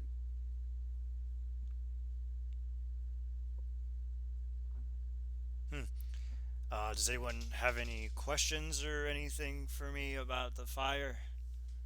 Not really. Oh, is there supposed to be some kind of haunting here, or is it just big fire? People speak about there's a few locations that burned with people trapped inside. A lot of people talk about hauntings, and especially in the area in question, people even to this day still Wait, report. wait, wait, wait, wait, wait, wait, wait. You're trying to tell me that people died by burning in a fire? You see the guy's sigh. Yes, some of them were trapped in their homes as timbers fell down, or burned to death in their sleep because they didn't hear the screams or weren't warned. And as a matter of fact, to this day, a lot of other fires tend to overwhelmingly concentrate within this highlighted area. And a lot of buildings were mysteriously spared. For example, there's even a few wooden structures which the fire seemed to just go around and not touch in their entirety, despite being made of wood and even being surrounded by dry, brittle vegetation. It was a very dry fall that year. The Great Water Tower downtown was spared. It's said that you can even see a man who manned the pumps until the last second, his ghostly figure in the tower watching over all. Is there anything anyone wishes to ask about that? Victor just takes a note down of the address and just is like makes a note to come back here and see if there's any more magic here. Okay. So that sounds pretty magical. I'll do an occult, I guess maybe like insight or something similar. I'm not sure. I don't have the thing open, but I'll do some kind of roll to see if I can like ferret out any spiritual spiritually heightened activity or heightened spirit. Ugh, you know what I mean? Right. Ghost shit. Go ahead. I cannot. Oh, are you not at your computer? Lightning, so I turned it off. Oh, okay. Mercurio. So you want to examine some of the structures in the exterior that he's pointing out. You're basically driving past them and what have you. You look at them, and oh wow. You look at the buildings. You see the vegetation. They're basically in the same standard that they were when they were originally built, and there's also old architectural diagrams and other stuff and locations and details. And you notice that the buildings are in a line, oddly enough. They run from the northern part of the map, kind of in a straight line, all the way down. And there's about 6 of them, are the buildings that were not touched by the flames. Although they were wood, and by all measures everything else around them burned to a crisp, they were fine.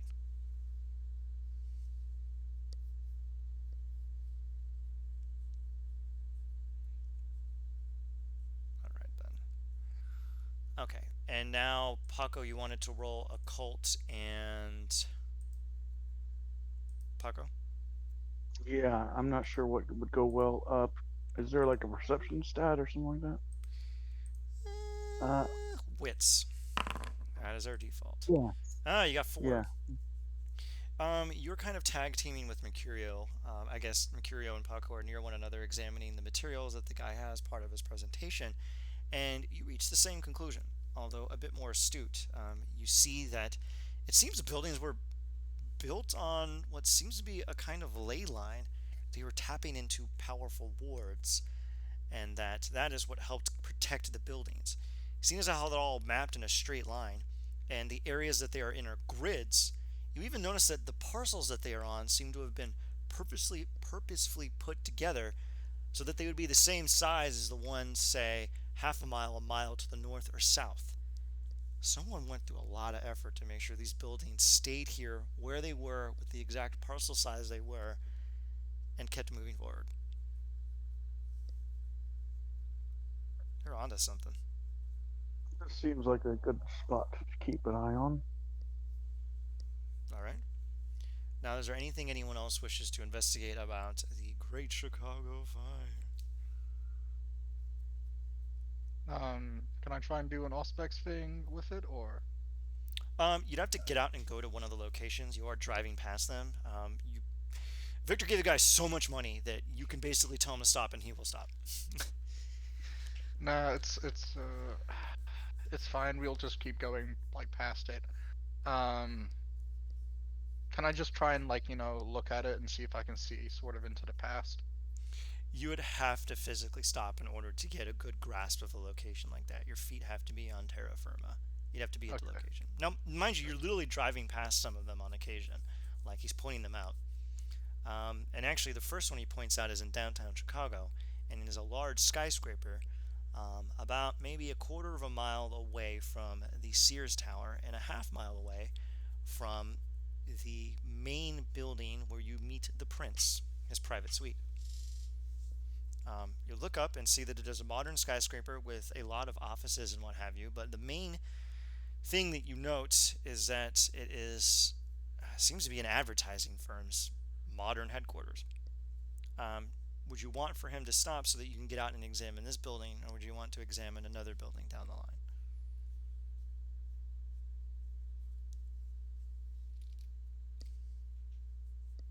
I'm kind of inclined to just keep going.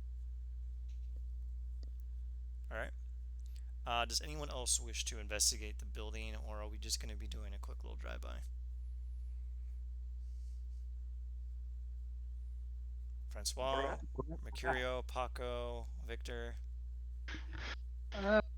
Well, Let's do it as a I don't drive-by. know. We can always Yeah, come back to drive-by. something later. All right. I guess go ahead and give me an Auspex check then. Yeah, unfortunately, Auspex isn't my thing. Otherwise, I'd be like, oh, let's stop. Go ahead and you can give me an Auspex then. Just I'll boost the DC a little bit to see if you intuit anything. So give me an Auspex, Ambrosi.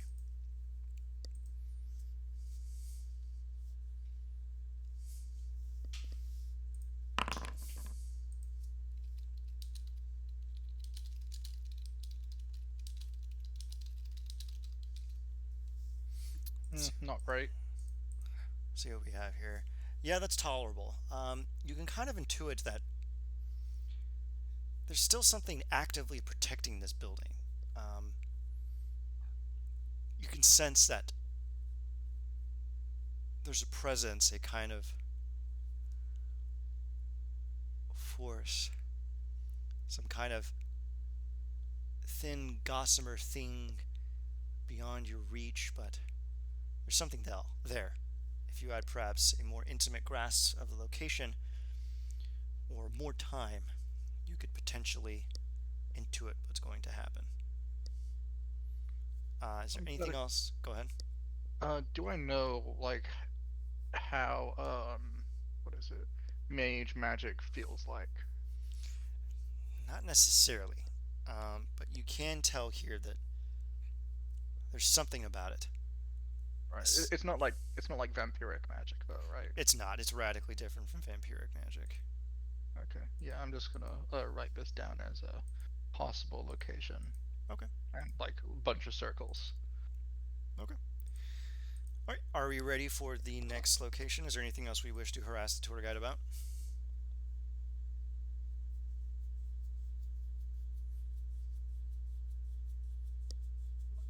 Nothing else?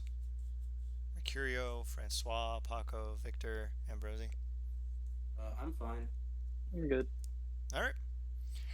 He is now going to take you to the final stop on the tour, the castle of H.H. Holmes. As you can see here before us, is the remnants of the murder castle of the infamous H.H. Holmes, possibly America's most prolific serial killer, who mainly did his murdering during the 1893 World's Fair, the Columbian Exposition.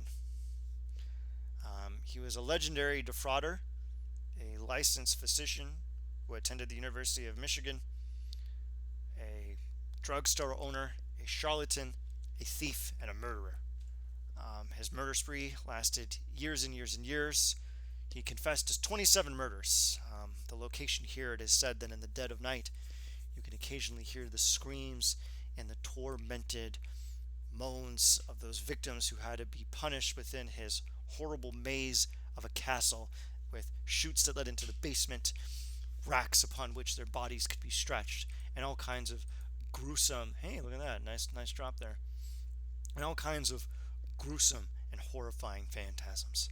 It is said that if you keep silent on a still night such as this, you can still hear the screams.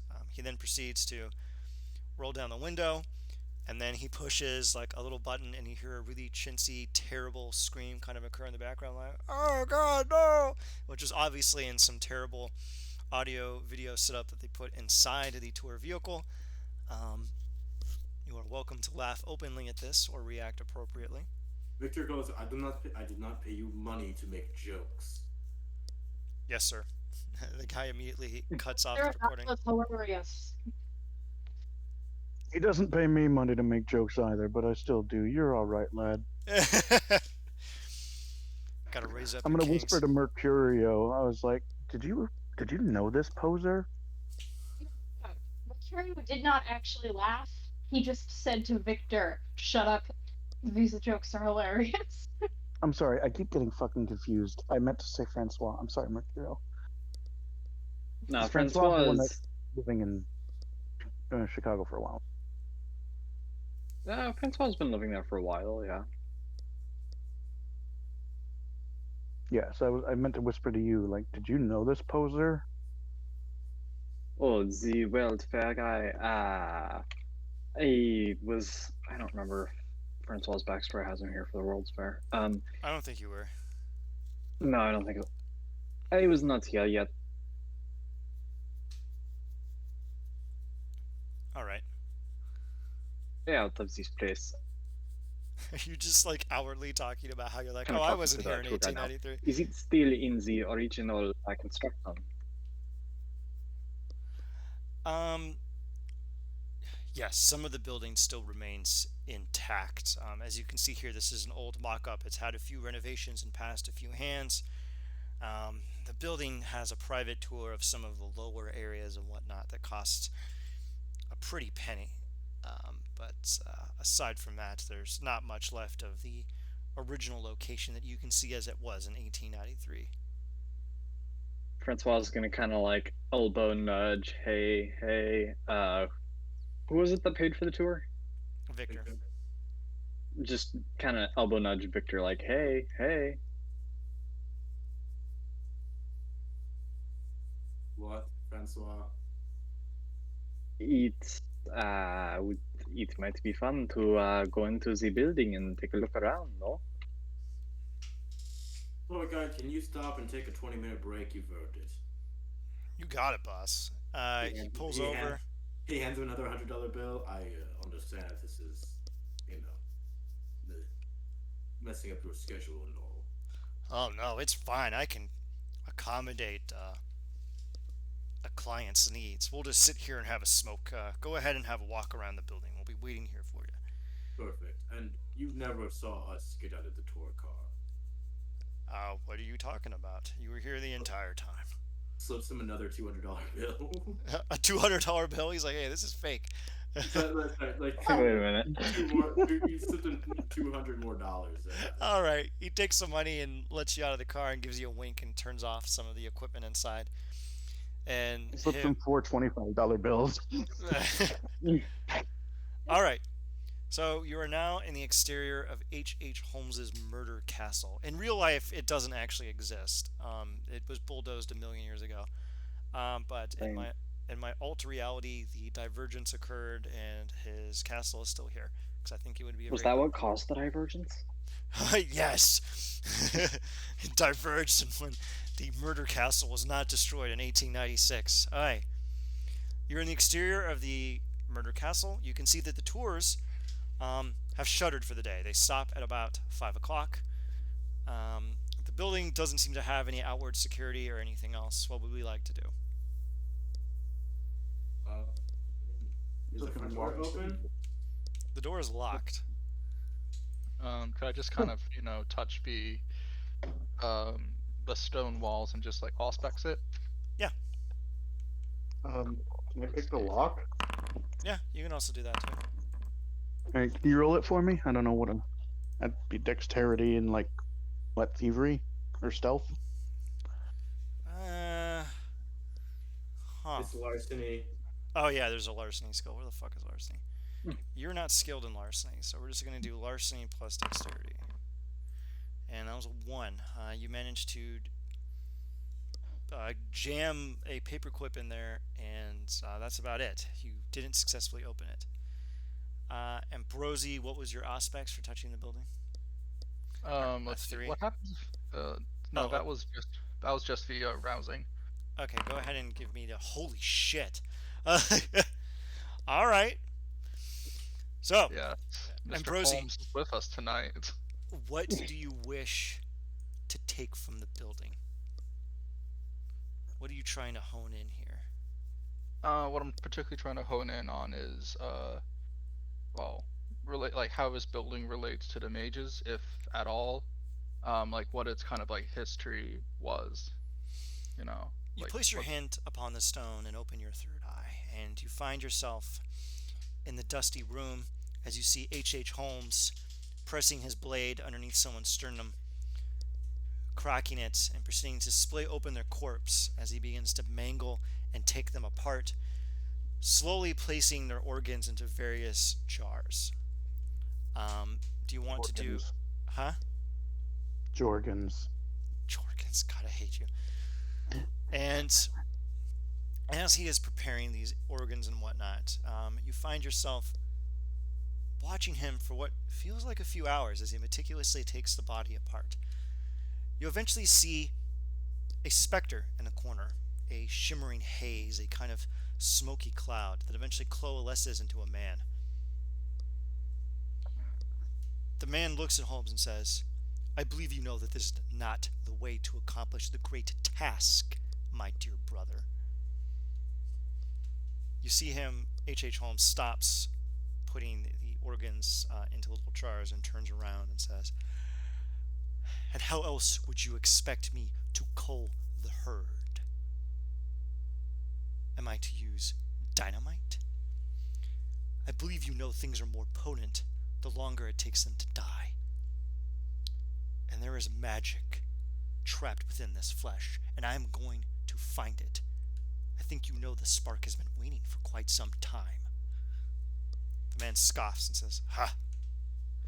The spark has been waning because there is more of them. It's as simple as that. It gets fractionalized. You're just going to have to get more clever with how you use what you are given. This is disgusting. It's going to make you sleep again. Do you remember the old times? Before you awakened? Do you remember how dark the sleep is, brother? He pauses for a moment. Yes, I remember. And that's why I'm going to make sure that my eyes are open forever. I am not going to be closed again. Your vision fades, and you are back on the street in Chicago.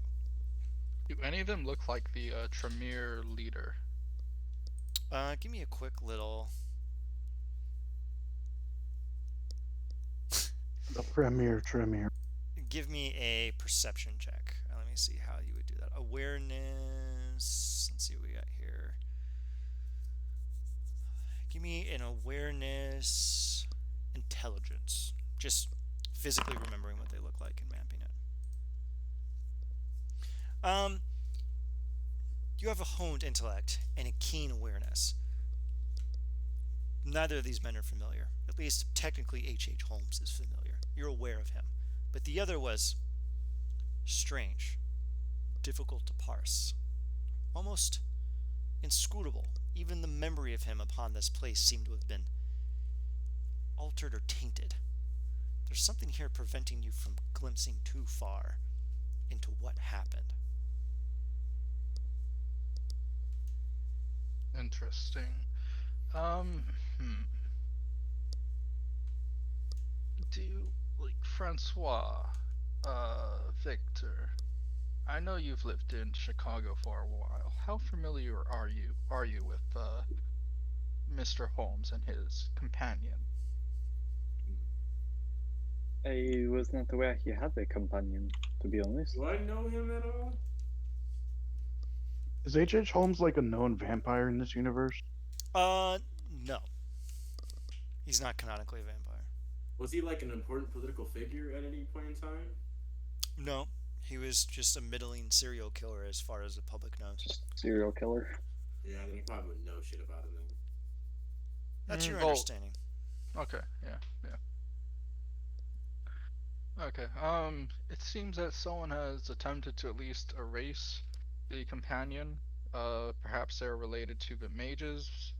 Perhaps they're related to, like, vampire. They're talking about a spark and culling herd, and the spark being split.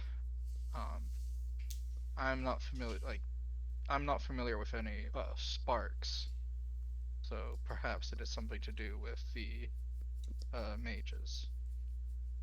Oh, You can do an occult check, or an insight check, or an appropriate intelligence check in order to parse what they mean. Let's do occult intelligence.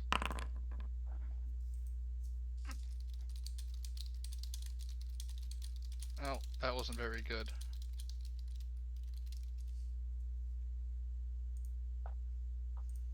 Let's see what we got here. Ooh. You attempt to ponder the meaning of these words, but you are too unfamiliar with the mages and their chicanery to understand what in the world they were talking about. But at least you know what they were saying. You could probably ask someone else who's more learned in those affairs. Perhaps we need to visit Pritas. Mm-hmm. He may have some further insight. I'm not aware. Are you, Mr. Paco? You could attempt to impart the mental image to him, and then he could attempt the role of his own volition. Fair. Sure, I will attempt to impart it onto him. If I remember, you actually have the ability to kind of give people information like that a little bit, right? If I recall. Not sure if I directly do. We kind of did it before in that I just, it was like a direct auspex, I think. Alright, go ahead and give him a direct auspex then, and let's see what we can get going here. Yeah, that's gonna have to be, I need to roll somehow 4 dice. Okay, alright, so what I'm gonna do is I'm just gonna roll, resolve with, shit, athletics resolve, and that's just gonna be equal to 4 die. Okay. You impart the mental impression into the mind of Paco. And Paco now knows what you saw, and felt what you felt, and heard what you heard. Paco, you are welcome to roll occult intelligence. Please go right ahead. Oh, yeah. I'm actually able to log back in here in a minute, so I will stop being crushed.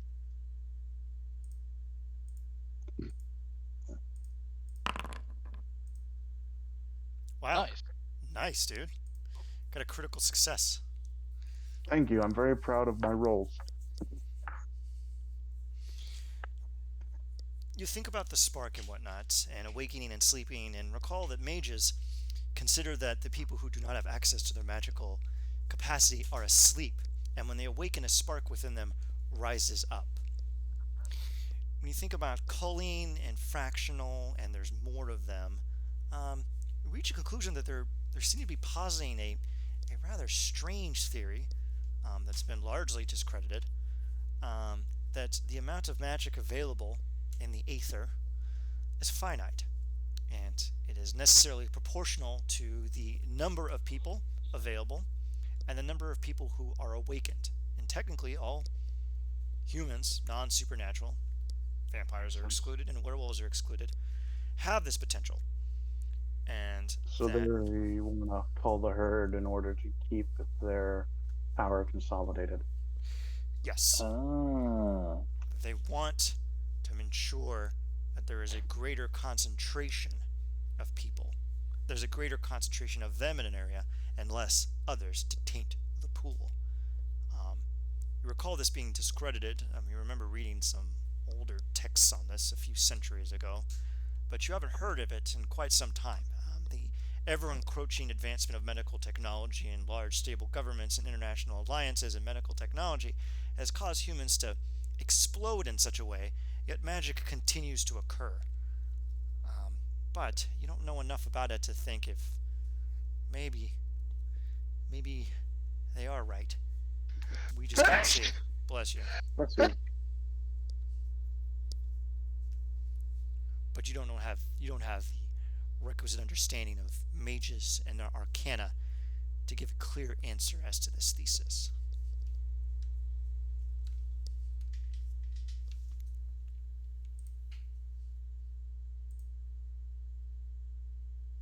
Hmm.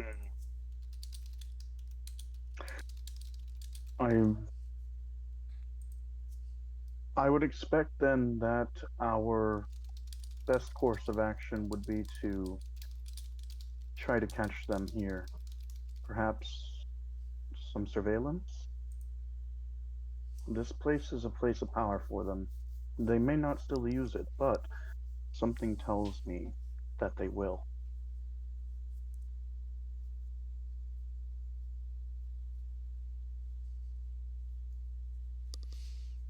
One thing the both of you actually can intuit relatively easily is that the reason this memory was drawn to you is because it was seemingly the last time this location was used for a purpose such as that which befits the mages.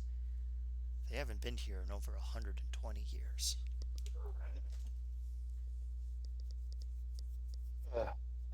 Okay.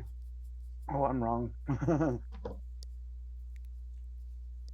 Now, there are other locations you could examine. Seems like we may have to go back to the tower.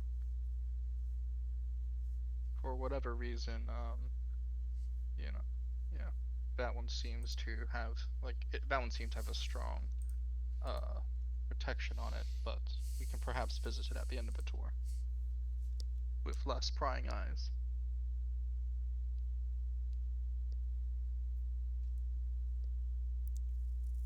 And yeah, sorry about the sneeze. Victor has kind of been silent the entire time. He's just been thinking. He just goes, "Mages, what the fuck? Why would they want any issues with us? We can kill them so easily."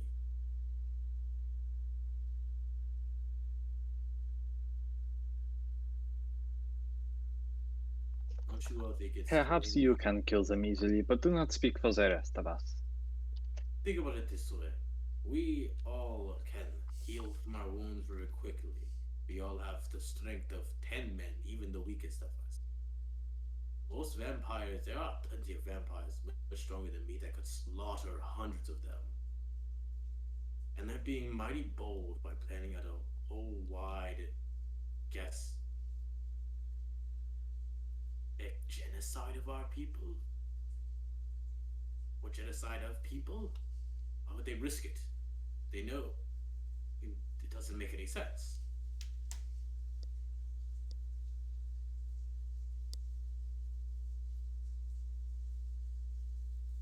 Mhm. We're looking too much into how they're doing this and not why they're doing it.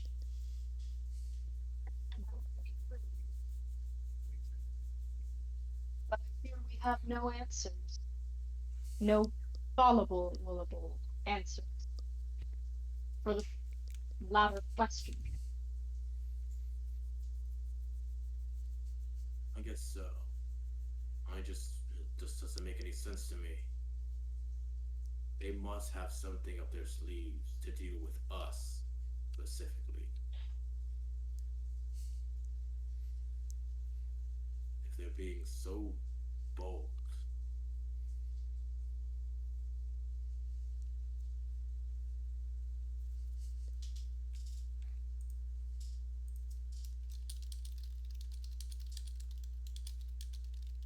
enough thought for now. Let's focus on what we came here for. Just, I've been thinking about that a lot recently. Is anyone else famished?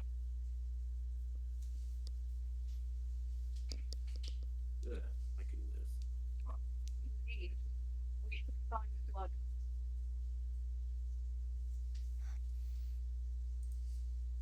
What was that, Mercurio? You came in a little faint there. I was just agreeing. All right then. So, are we going to go on a little bit of a hunt here for some food, and then I mean, mhm. where do we Indeed. wish to go next after the hunt? I mean, we can scavenge some hoars within 20 minutes time and get back on the road, right?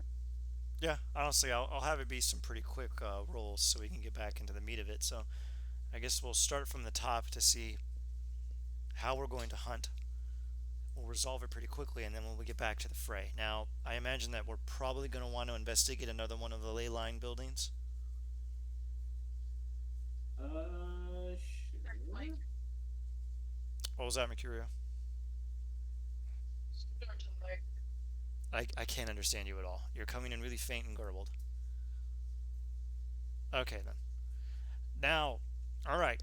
So let's take it from the top then. Francois, how are you going to get some sleuths? And of course, remember, you still technically have the tour guide, so are we going to tell the tour guide to bugger off, or are you going to get dropped off back in front of the Sears Tower and then go about your business? What do we want to do here? Uh, Um,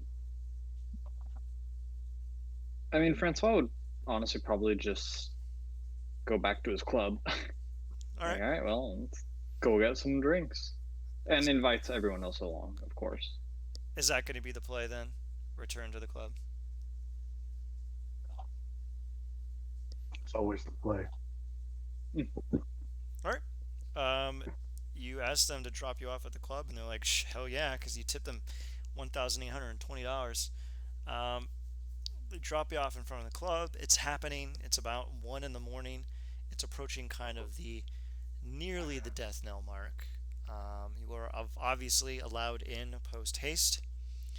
The club is thumping. People are grinding. People are humping. How are we going to go about catching our prey? I suppose let's go to the top of the food chain. Francois. I mean, just the normal way, finding the nearest group of high people and just sort of like, inviting them to the VIP lounge. All right then. You get a couple. Do you want a man or a woman today, Francois? Man. Okay. Mercurio, how are you going to feed in this particular situation? You're going to wait for them to get super drunk and high, pass out, and then go at them from there? Okay.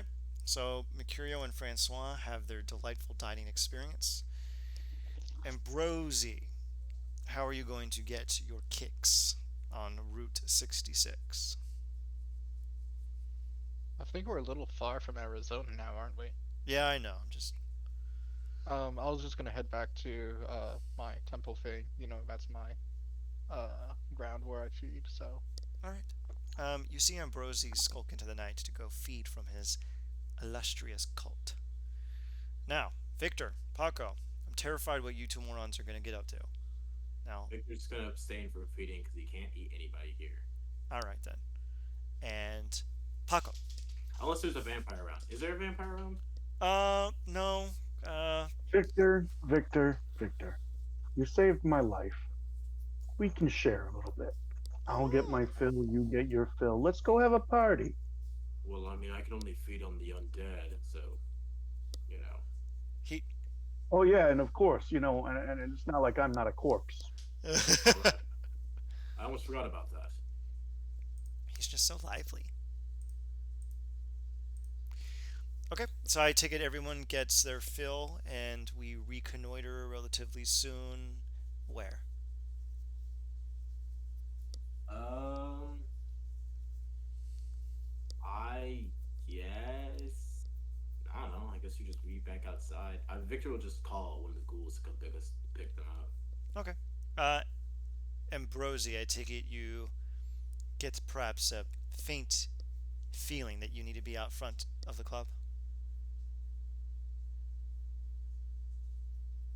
Ambrosi? Ambrosi, are you there? Oh, can you not hear me? I'm sorry. Yeah, I can. Okay. So like you're saying like after we all meet up again? Yeah. No, what I'm saying is that you get the feeling to go out front of the club after feeding upon your cult. Oh yeah. I'm gonna, I guess, follow. This is like one of my premonition sort of feelings, or Yeah, you get a call. all right, yeah. So I will hurry on down there as soon as possible. Perfect. You arrive actually right as the ghoul pulls up in another egregiously over the top limousine. The lot of you, where do you want to go? It is around 2:30 in the morning or at night, I suppose. Where do we wish to go? Hmm.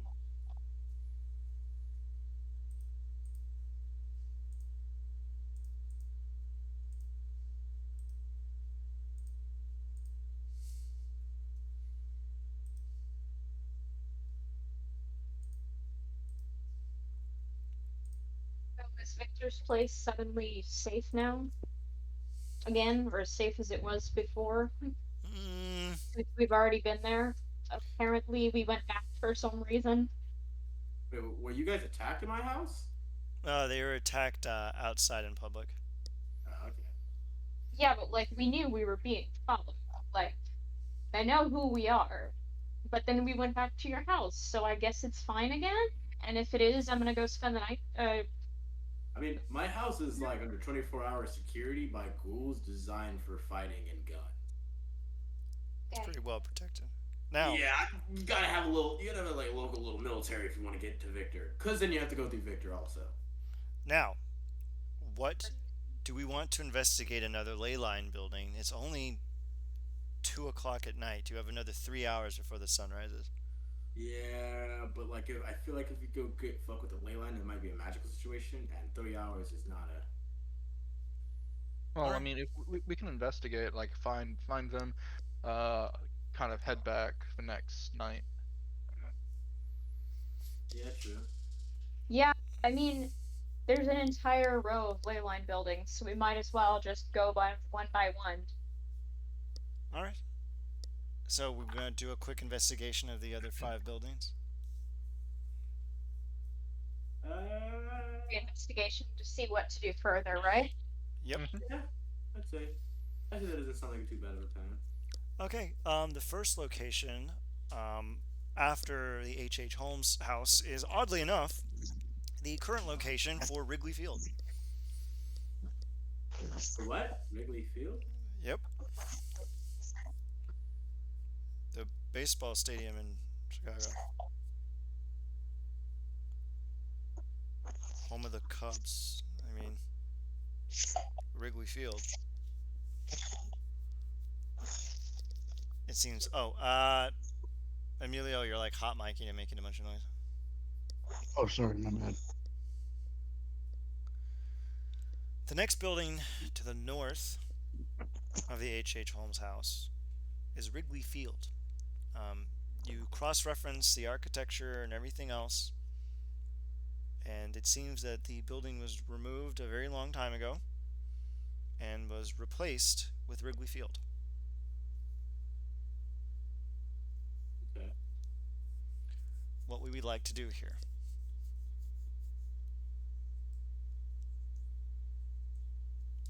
Is there like a baseball bat nearby? There is not. You're out front. It's relatively busy out. People are still kind of mulling around the bars. I mean, the Fens is a pretty happening place. The stadium, however, is closed. There are no games going on. And as a matter of fact, it has been closed for some time. They've been doing closed games, and people aren't allowed into the stadium. After a few bouts and super spreader events, they shuttered it and now have pretty strict quarantining procedures for the baseball games.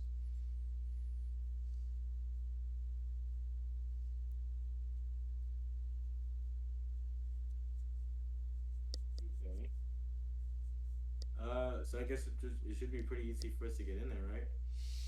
There's a light security contingency and whatnot that you can kind of tell from here. A couple of guys kind of patrolling the grounds, kind of half-assedly. Um, you can give me a check in order to kind of gauge when they come out, when they come in, when they come out, when they come in, and maybe figure out a way to avoid their attention. Right.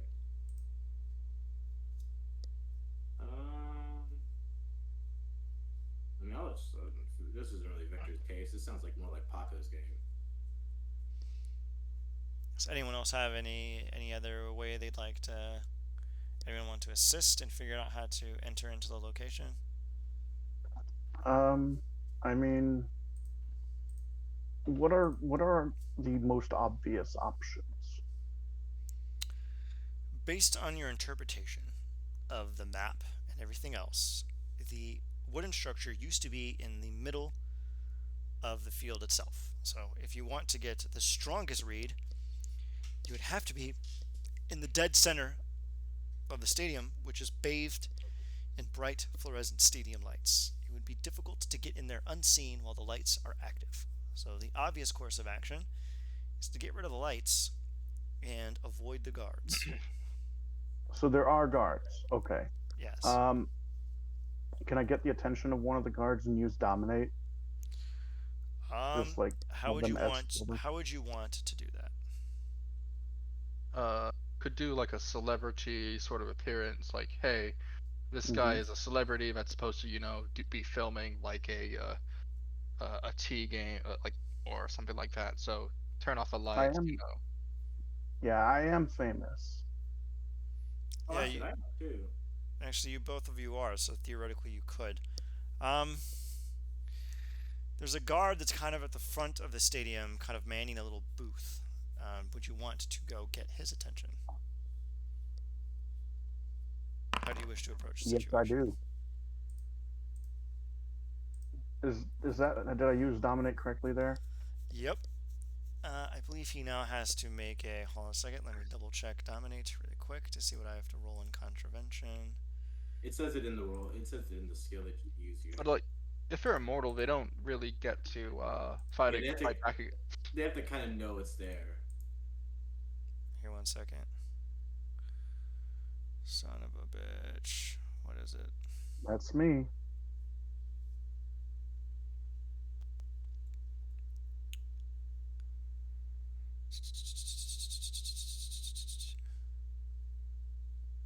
Yeah, you have to be extremely specific about what you want to get done here. Yeah, I want him to radio his other members of the security and advise them that our group is going to be taking a tour of the field in preparation for a special event upcoming. Oh, it's manipulation dominate, not charisma dominate. Whoops. But I'll re-roll it. Yeah, and then he has to do intelligence and resolve. Okay, then. Yeah, my manipulation is 1 lower than my charisma. So. Now let me just roll this guy.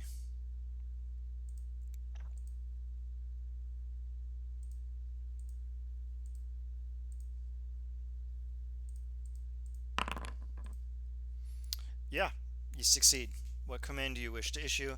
As you come up and start kind of bombarding him with a bunch of information about how you're super freakishly important, the guy seems to reach almost for his walkie-talkie to kind of confirm some details or something, and then you issue your command. Snap my fingers at him, and I'm very loudly, impatiently, in a petulant celebrity kind of way, like, hey, I don't have much time. We are on a timeline, and we are already late. You need to get your ass together, okay? Radio your buddies. Let them know we're here. They don't need to know anything else. We just need to get a tour of the field. We need to take some photographs, take some measurements, do some, just understand the concept of what we're going for there, and have a quick rehearsal, okay? We need absolutely nobody to bother us. Got it? All right. The guy radios in and says, "Hey, you give him your mask name. What was it again?" What? My what? What's your persona? Your famous persona? Because you're technically famous. Oh. Yeah, I have some nom de plume writer name. I can't remember. All right then. Um, He radios to his other buddies, and they're a bit incredulous because you're not on the schedule. So they're coming down to investigate. What would you like to do? I'm gonna impress upon him that the reason I'm not on the schedule is the same reason that I'm late, and there is literally no time to go through his bullshit. Yes, like someone, fucked up the scheduling and getting us on there, and we were told to be here at this time. It'd all be sorted out. But since it's not sorted out, someone's getting fired, and that's you, buddy. Go ahead and give And you, me a persuasion check or intimidation. I believe you could do both. Intimidation. Intimisuasion. I think you can do that pretty quickly. Let me just double check here. Investigate. What the hell's intimidation? Yeah, here we go. Intimidation. Or you can do a charisma wits. I would also tolerate that. I can Or do a charisma with, subterfuge. or is that somebody else doing it? Subterfuge charisma, but subterfuge manipulation. Give me that roll, Ambrosi. Subterfuge manipulation. Wow. All right then. The guy looks at you and goes, well, usually they correct these things a lot of times. I mean, usually don't have visitors this late at night. Let me just. The guy looks at you. He's kind of like babbling a little bit. You need to give him a little bit of a prod in the right direction. Paco I mean, Ambrosi. can I just mesmerize? Can I just mesmerize him? Yes, you're welcome to do that. He needs a little bit more oomph. Yeah. I can. Go ahead. Go ahead. Go ahead. Yeah, I was just gonna mesmerize him and say, hey, let the buddies know that you got a call from management saying, yeah, they like someone fucked it up and got fired over like this shit not being on the list, so it's all good. All right, give me manipulation plus dominate, but first give me your rouse check. Oh. Oh wow. You just tack on a hunger, but you can technically still do it. So. Yeah. Well, I mean, like we say to the hungers and we back up one, so at one now. Okay then. You feel yourself a little wrangled, but. All right. Let's see. What did you want again? Manipulation plus composure. Manipulation plus composure. No, it's manipulation plus dominate. My mistake. And then he has to do an intelligence versus resolve. It's basically impossible for him to fucking pass. But we're gonna do this anyway. Manipulation plus dominate. Wow, Okay. I cannot believe it.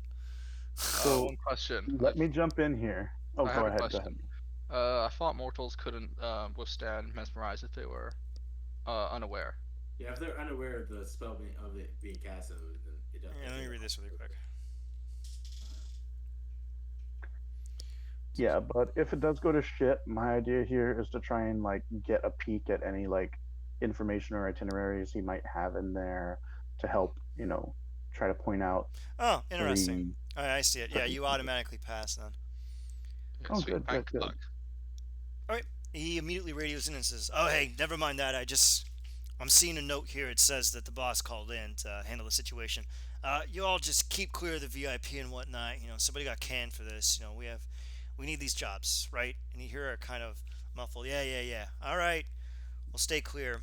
And then he puts the walkie away, looks at the lot of you, and says, "All right, follow me. I'll show you where the pitch is." Now he's going to take you out to the center of the field, and you're going to have to kind of cockamamie prepare and do some stuff. So how are we going to do this? Right.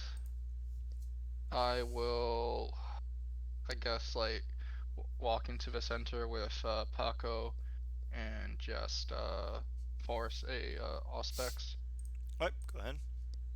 Oh, give me your rouse first. Yep.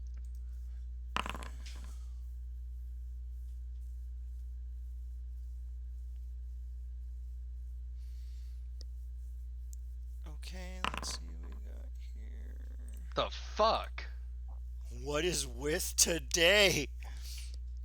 All right. You attempt to gleam it, but I guess you feel like you're not in the right spot.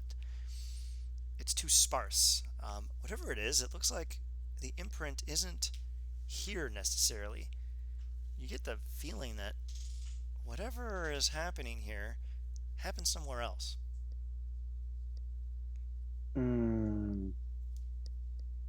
Can I try occult and intelligence to sort of get a like a psychometric reading?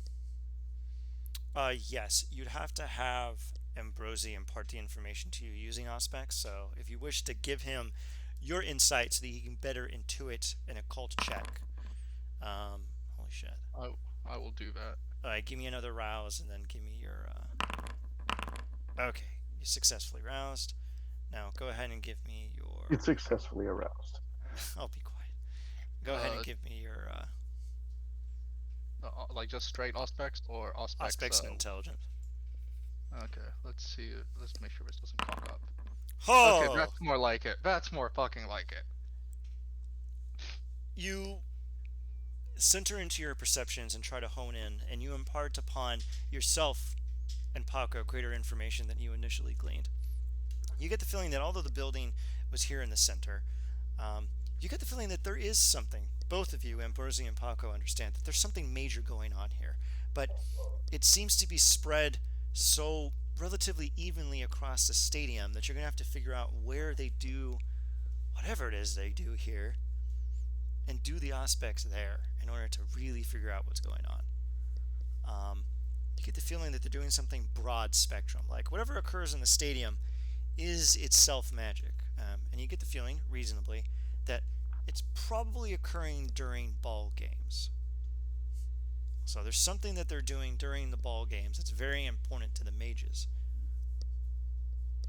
Do you wish to convey this information to the rest of the group and perhaps get a feel for what their interpretation of the situation is? Yes. Out of character, that may be something to do with the pre-game first throw or the anthem. That's typically one of the big things that happens in a game. Interesting. All right, I like that. How are you going to... Out of character, I don't know, like, if I would know that, or... You get the feeling that the ritual of the baseball game and the rituals that occur within it, like the anthem and everything else, might be doing something important for the mages. So, how do you wish to convey that in character to everyone else so that Mercurio, Francois, and Victor can be in on the scam? Unfortunately, I do not know, but of this, what rituals are typically performed here, but some sort of human pre-game, perhaps, sort of ritual is important to the mages. Do you guys know anything about this game?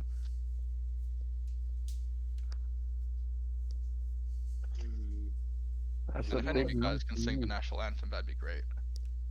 Well, I know that there are Cracker Jacks and peanuts and that sort of thing. We're gonna actually try to make someone Wait, like in their character voice perform like a baseball ritual, because I don't actually know anything about baseball games, but I support that that's fucking funny. So it's gonna be like dun dun dun dun dun dun dun dun dun dun dun dun. You could ask the cards. American peanuts. Like we try to sing the national anthem, but we started singing, the whatever respective country we grew up in that is now also out of date. Raymond Man, hallelujah. God save the king. Knows the American national anthem, but Mercurio definitely does not know that that is what is required here. We could just pull up like a video, I guess. Literally do not know the national anthem. Are you thinking about sports? God, Star Spangled Banner is the American one, right? Yeah. It's like, oh saint, can you see by the dawn's really light. Yeah. Oh, say, can you see paradise? You're so proudly as I can't as you start singing this, a lot of you feel a faint twinge of something in the air coming to life. Is it cringe? It's a little cringe, but it's also maybe a hint of magic. Now, do you wish to do an Auspex again? There is no need to rouse your blood, and you are welcome to do it twice and take the higher number. Go ahead. Ambrosi. Wow. Oh god, this is going. I don't understand the garbage rolls. You people are all 300 years old. Why are you so bad at being vampires? Like, look, like patriotic singing is not our forte, okay? It's kind of like throwing us off our groove. So wait, we need to roll. Give it a go, like, but I don't know how I could assist your rolls. Like, I don't mind assisting, I just don't know if I can. Yeah, unfortunately, Ambrosi's nonsense is so highly insular to his being that it's difficult for anyone else to help. Um, Like, continuously sing the national anthem while they attempt it, but that would be pretty funny. If you want to just do this while the guard stares at you like you're a bunch of weirdos, you're welcome to. yes. Also, please like take like pictures. At least give us like our cover. Alright, Picture so didn't happen. who is shooting video on their crappy cell phone as you all sing the national anthem while attempting to deduce the? We all do a performance check. Yeah, give me a performance check. And In lieu of performing the national anthem, I'm gonna scratch my balls and slap someone's ass like Oh the my ball players do. What is this? It's performance charisma, performance. I'm doing performance charisma. Yeah, performance charisma. I did as good as I can. Jeez. Wow, that's pretty bad, man. All right. Oh, I can do a performance charisma. Hold on. Yeah, go ahead. And give me another rouse check, and you may do another aspects. Damn. Paco just starts belting it out like he's in Les Mis. Ooh, possible bestial failure. Oh shit, you got a bestial failure. Hold on a second. I have to double check the rules on this. We're in danger.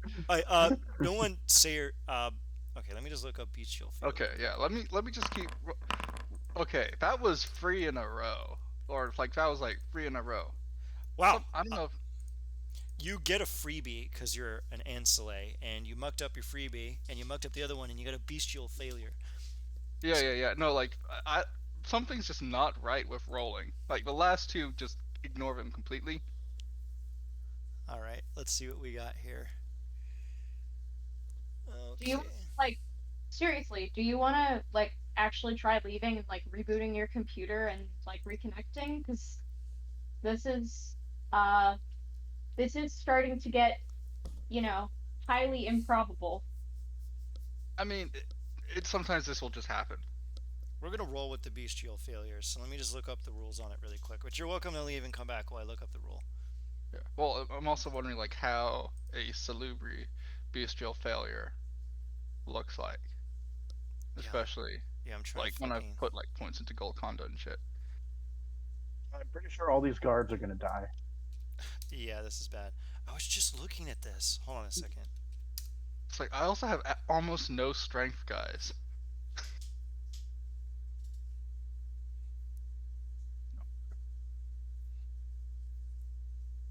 Okay, you have to act out a compulsion immediately.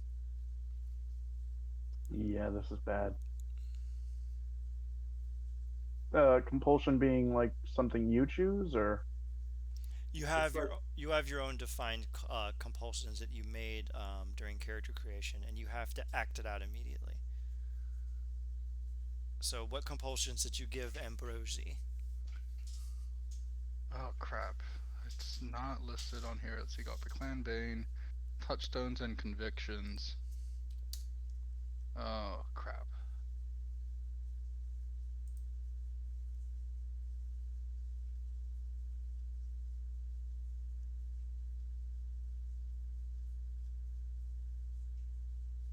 Hey boss, can you pause the recording real quick? Yeah, sure. I'm gonna pause the recording while we look this up really quick. Welcome back, everyone. We solved the mystery of what in God's name is a compulsion. They are on page 208 of the rulebook. So there's that.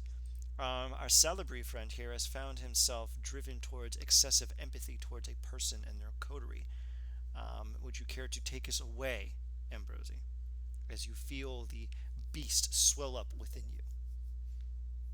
To start crying, move over to where Victor is, start giving him a hug, saying, "You're a free man, bound by the chains of your beast, and no longer a slave to um, a mortal shackle. Yes, I understand that over my 300 years of being Victor Eder, I am no longer a slave. No, no, no. But even then, you are still a slave to your urges, and I want to help you through this. Rosie, I don't know what you think you're doing, but you're not going to help me ease the way that my clan has made me. Oh, there's. It's not too late. There is always hope. Come, I will show you the ways. Meditate with me. I will hopefully impart some inner peace that can be achieved through. Rosie, you have 10 seconds to stop talking to me about my past as a slave, or else I will slaughter you. Can we focus on the task at hand, please? And sing the national anthem for some reason.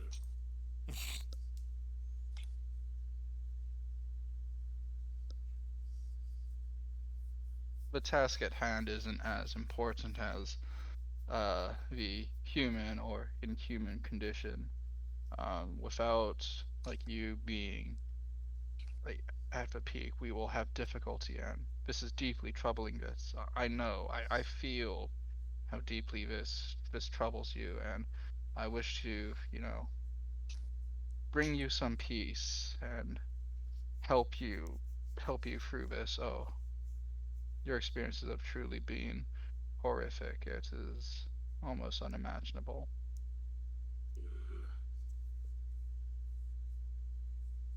What are we doing here again? I'd please like to just. Victor just seems very uncomfortable with the way that this energy is.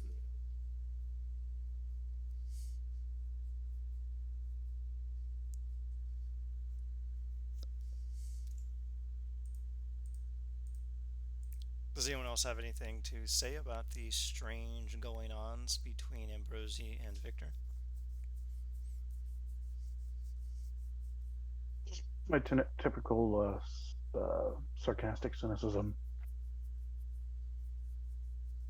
Insert devastatingly scathing remark.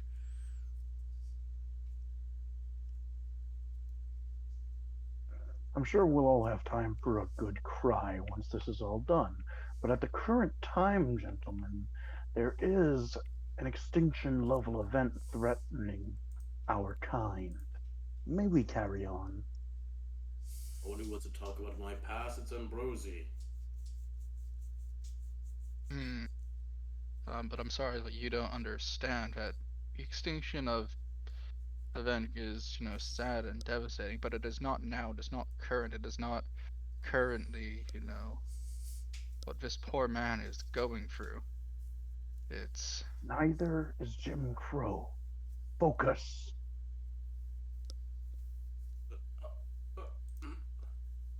Anyway, uh, maybe. Out of character. Did I use that in the right context though? Yeah, yeah. Just Victor's just like he's just like so confused. Like he's just like he's just so confused as to what's going on. He's like, can maybe if blood was spilled on this field where people have died, it might awaken something and do. I don't know.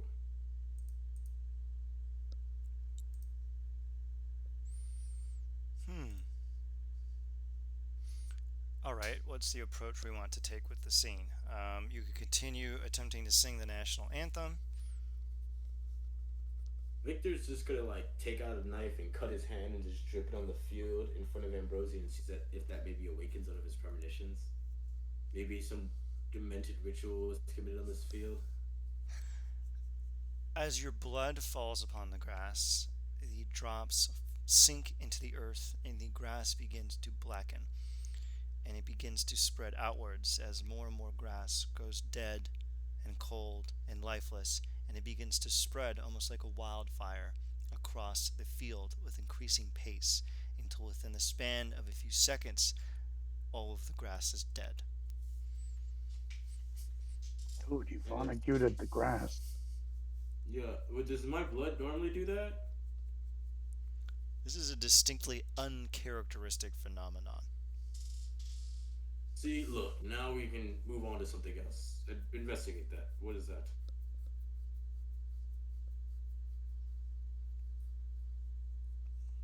Occult would be appropriate. All right, all right. I'll try something. Um, How does just a everyone? second. Mercurio, Francois, Ambrosi, how do you react to the field suddenly turning?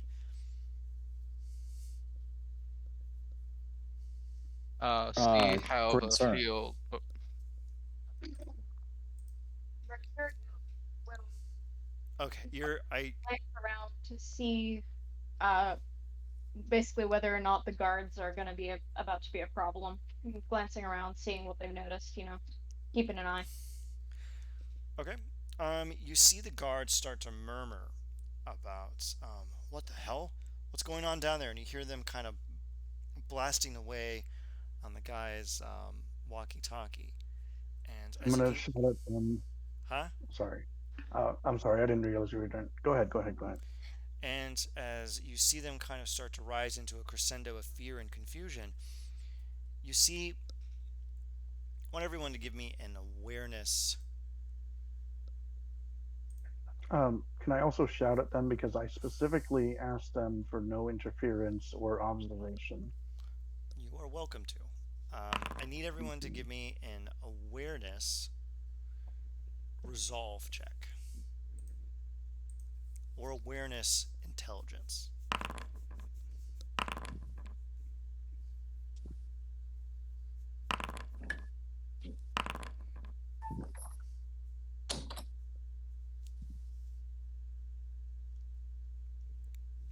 Yeah, I'm As so sorry. I gotta go to bed. It's like 10 o'clock for me, and I have church in the morning. Yeah, sure. Do you mind if we just run for another fiver and out the Yeah, scene? Yeah, okay, perfect. totally. Totally. All right. Good night. Uh, all right, sure, perfect. Now, as you all look out and kind of phone in your attention on Wrigley Field and the grass that was tainted by the spilled blood of Victor, you notice something. It's back to normal. As you hone in your perception and your awareness, you feel like almost a prior reality was overridden the present reality to reconcile the strange difference and the change that had occurred. And you see that the walkie talkie chatter has stopped, the guards seem to be going about their business as they were, and everything is seemingly back to normal.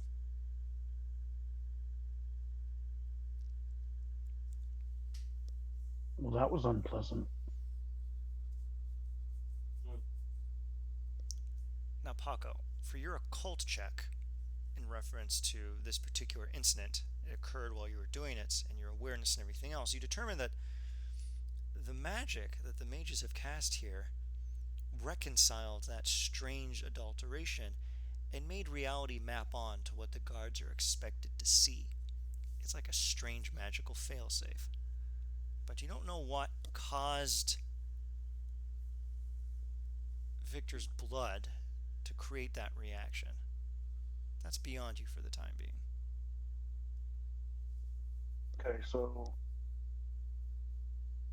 out of character, or guess I slightly in character.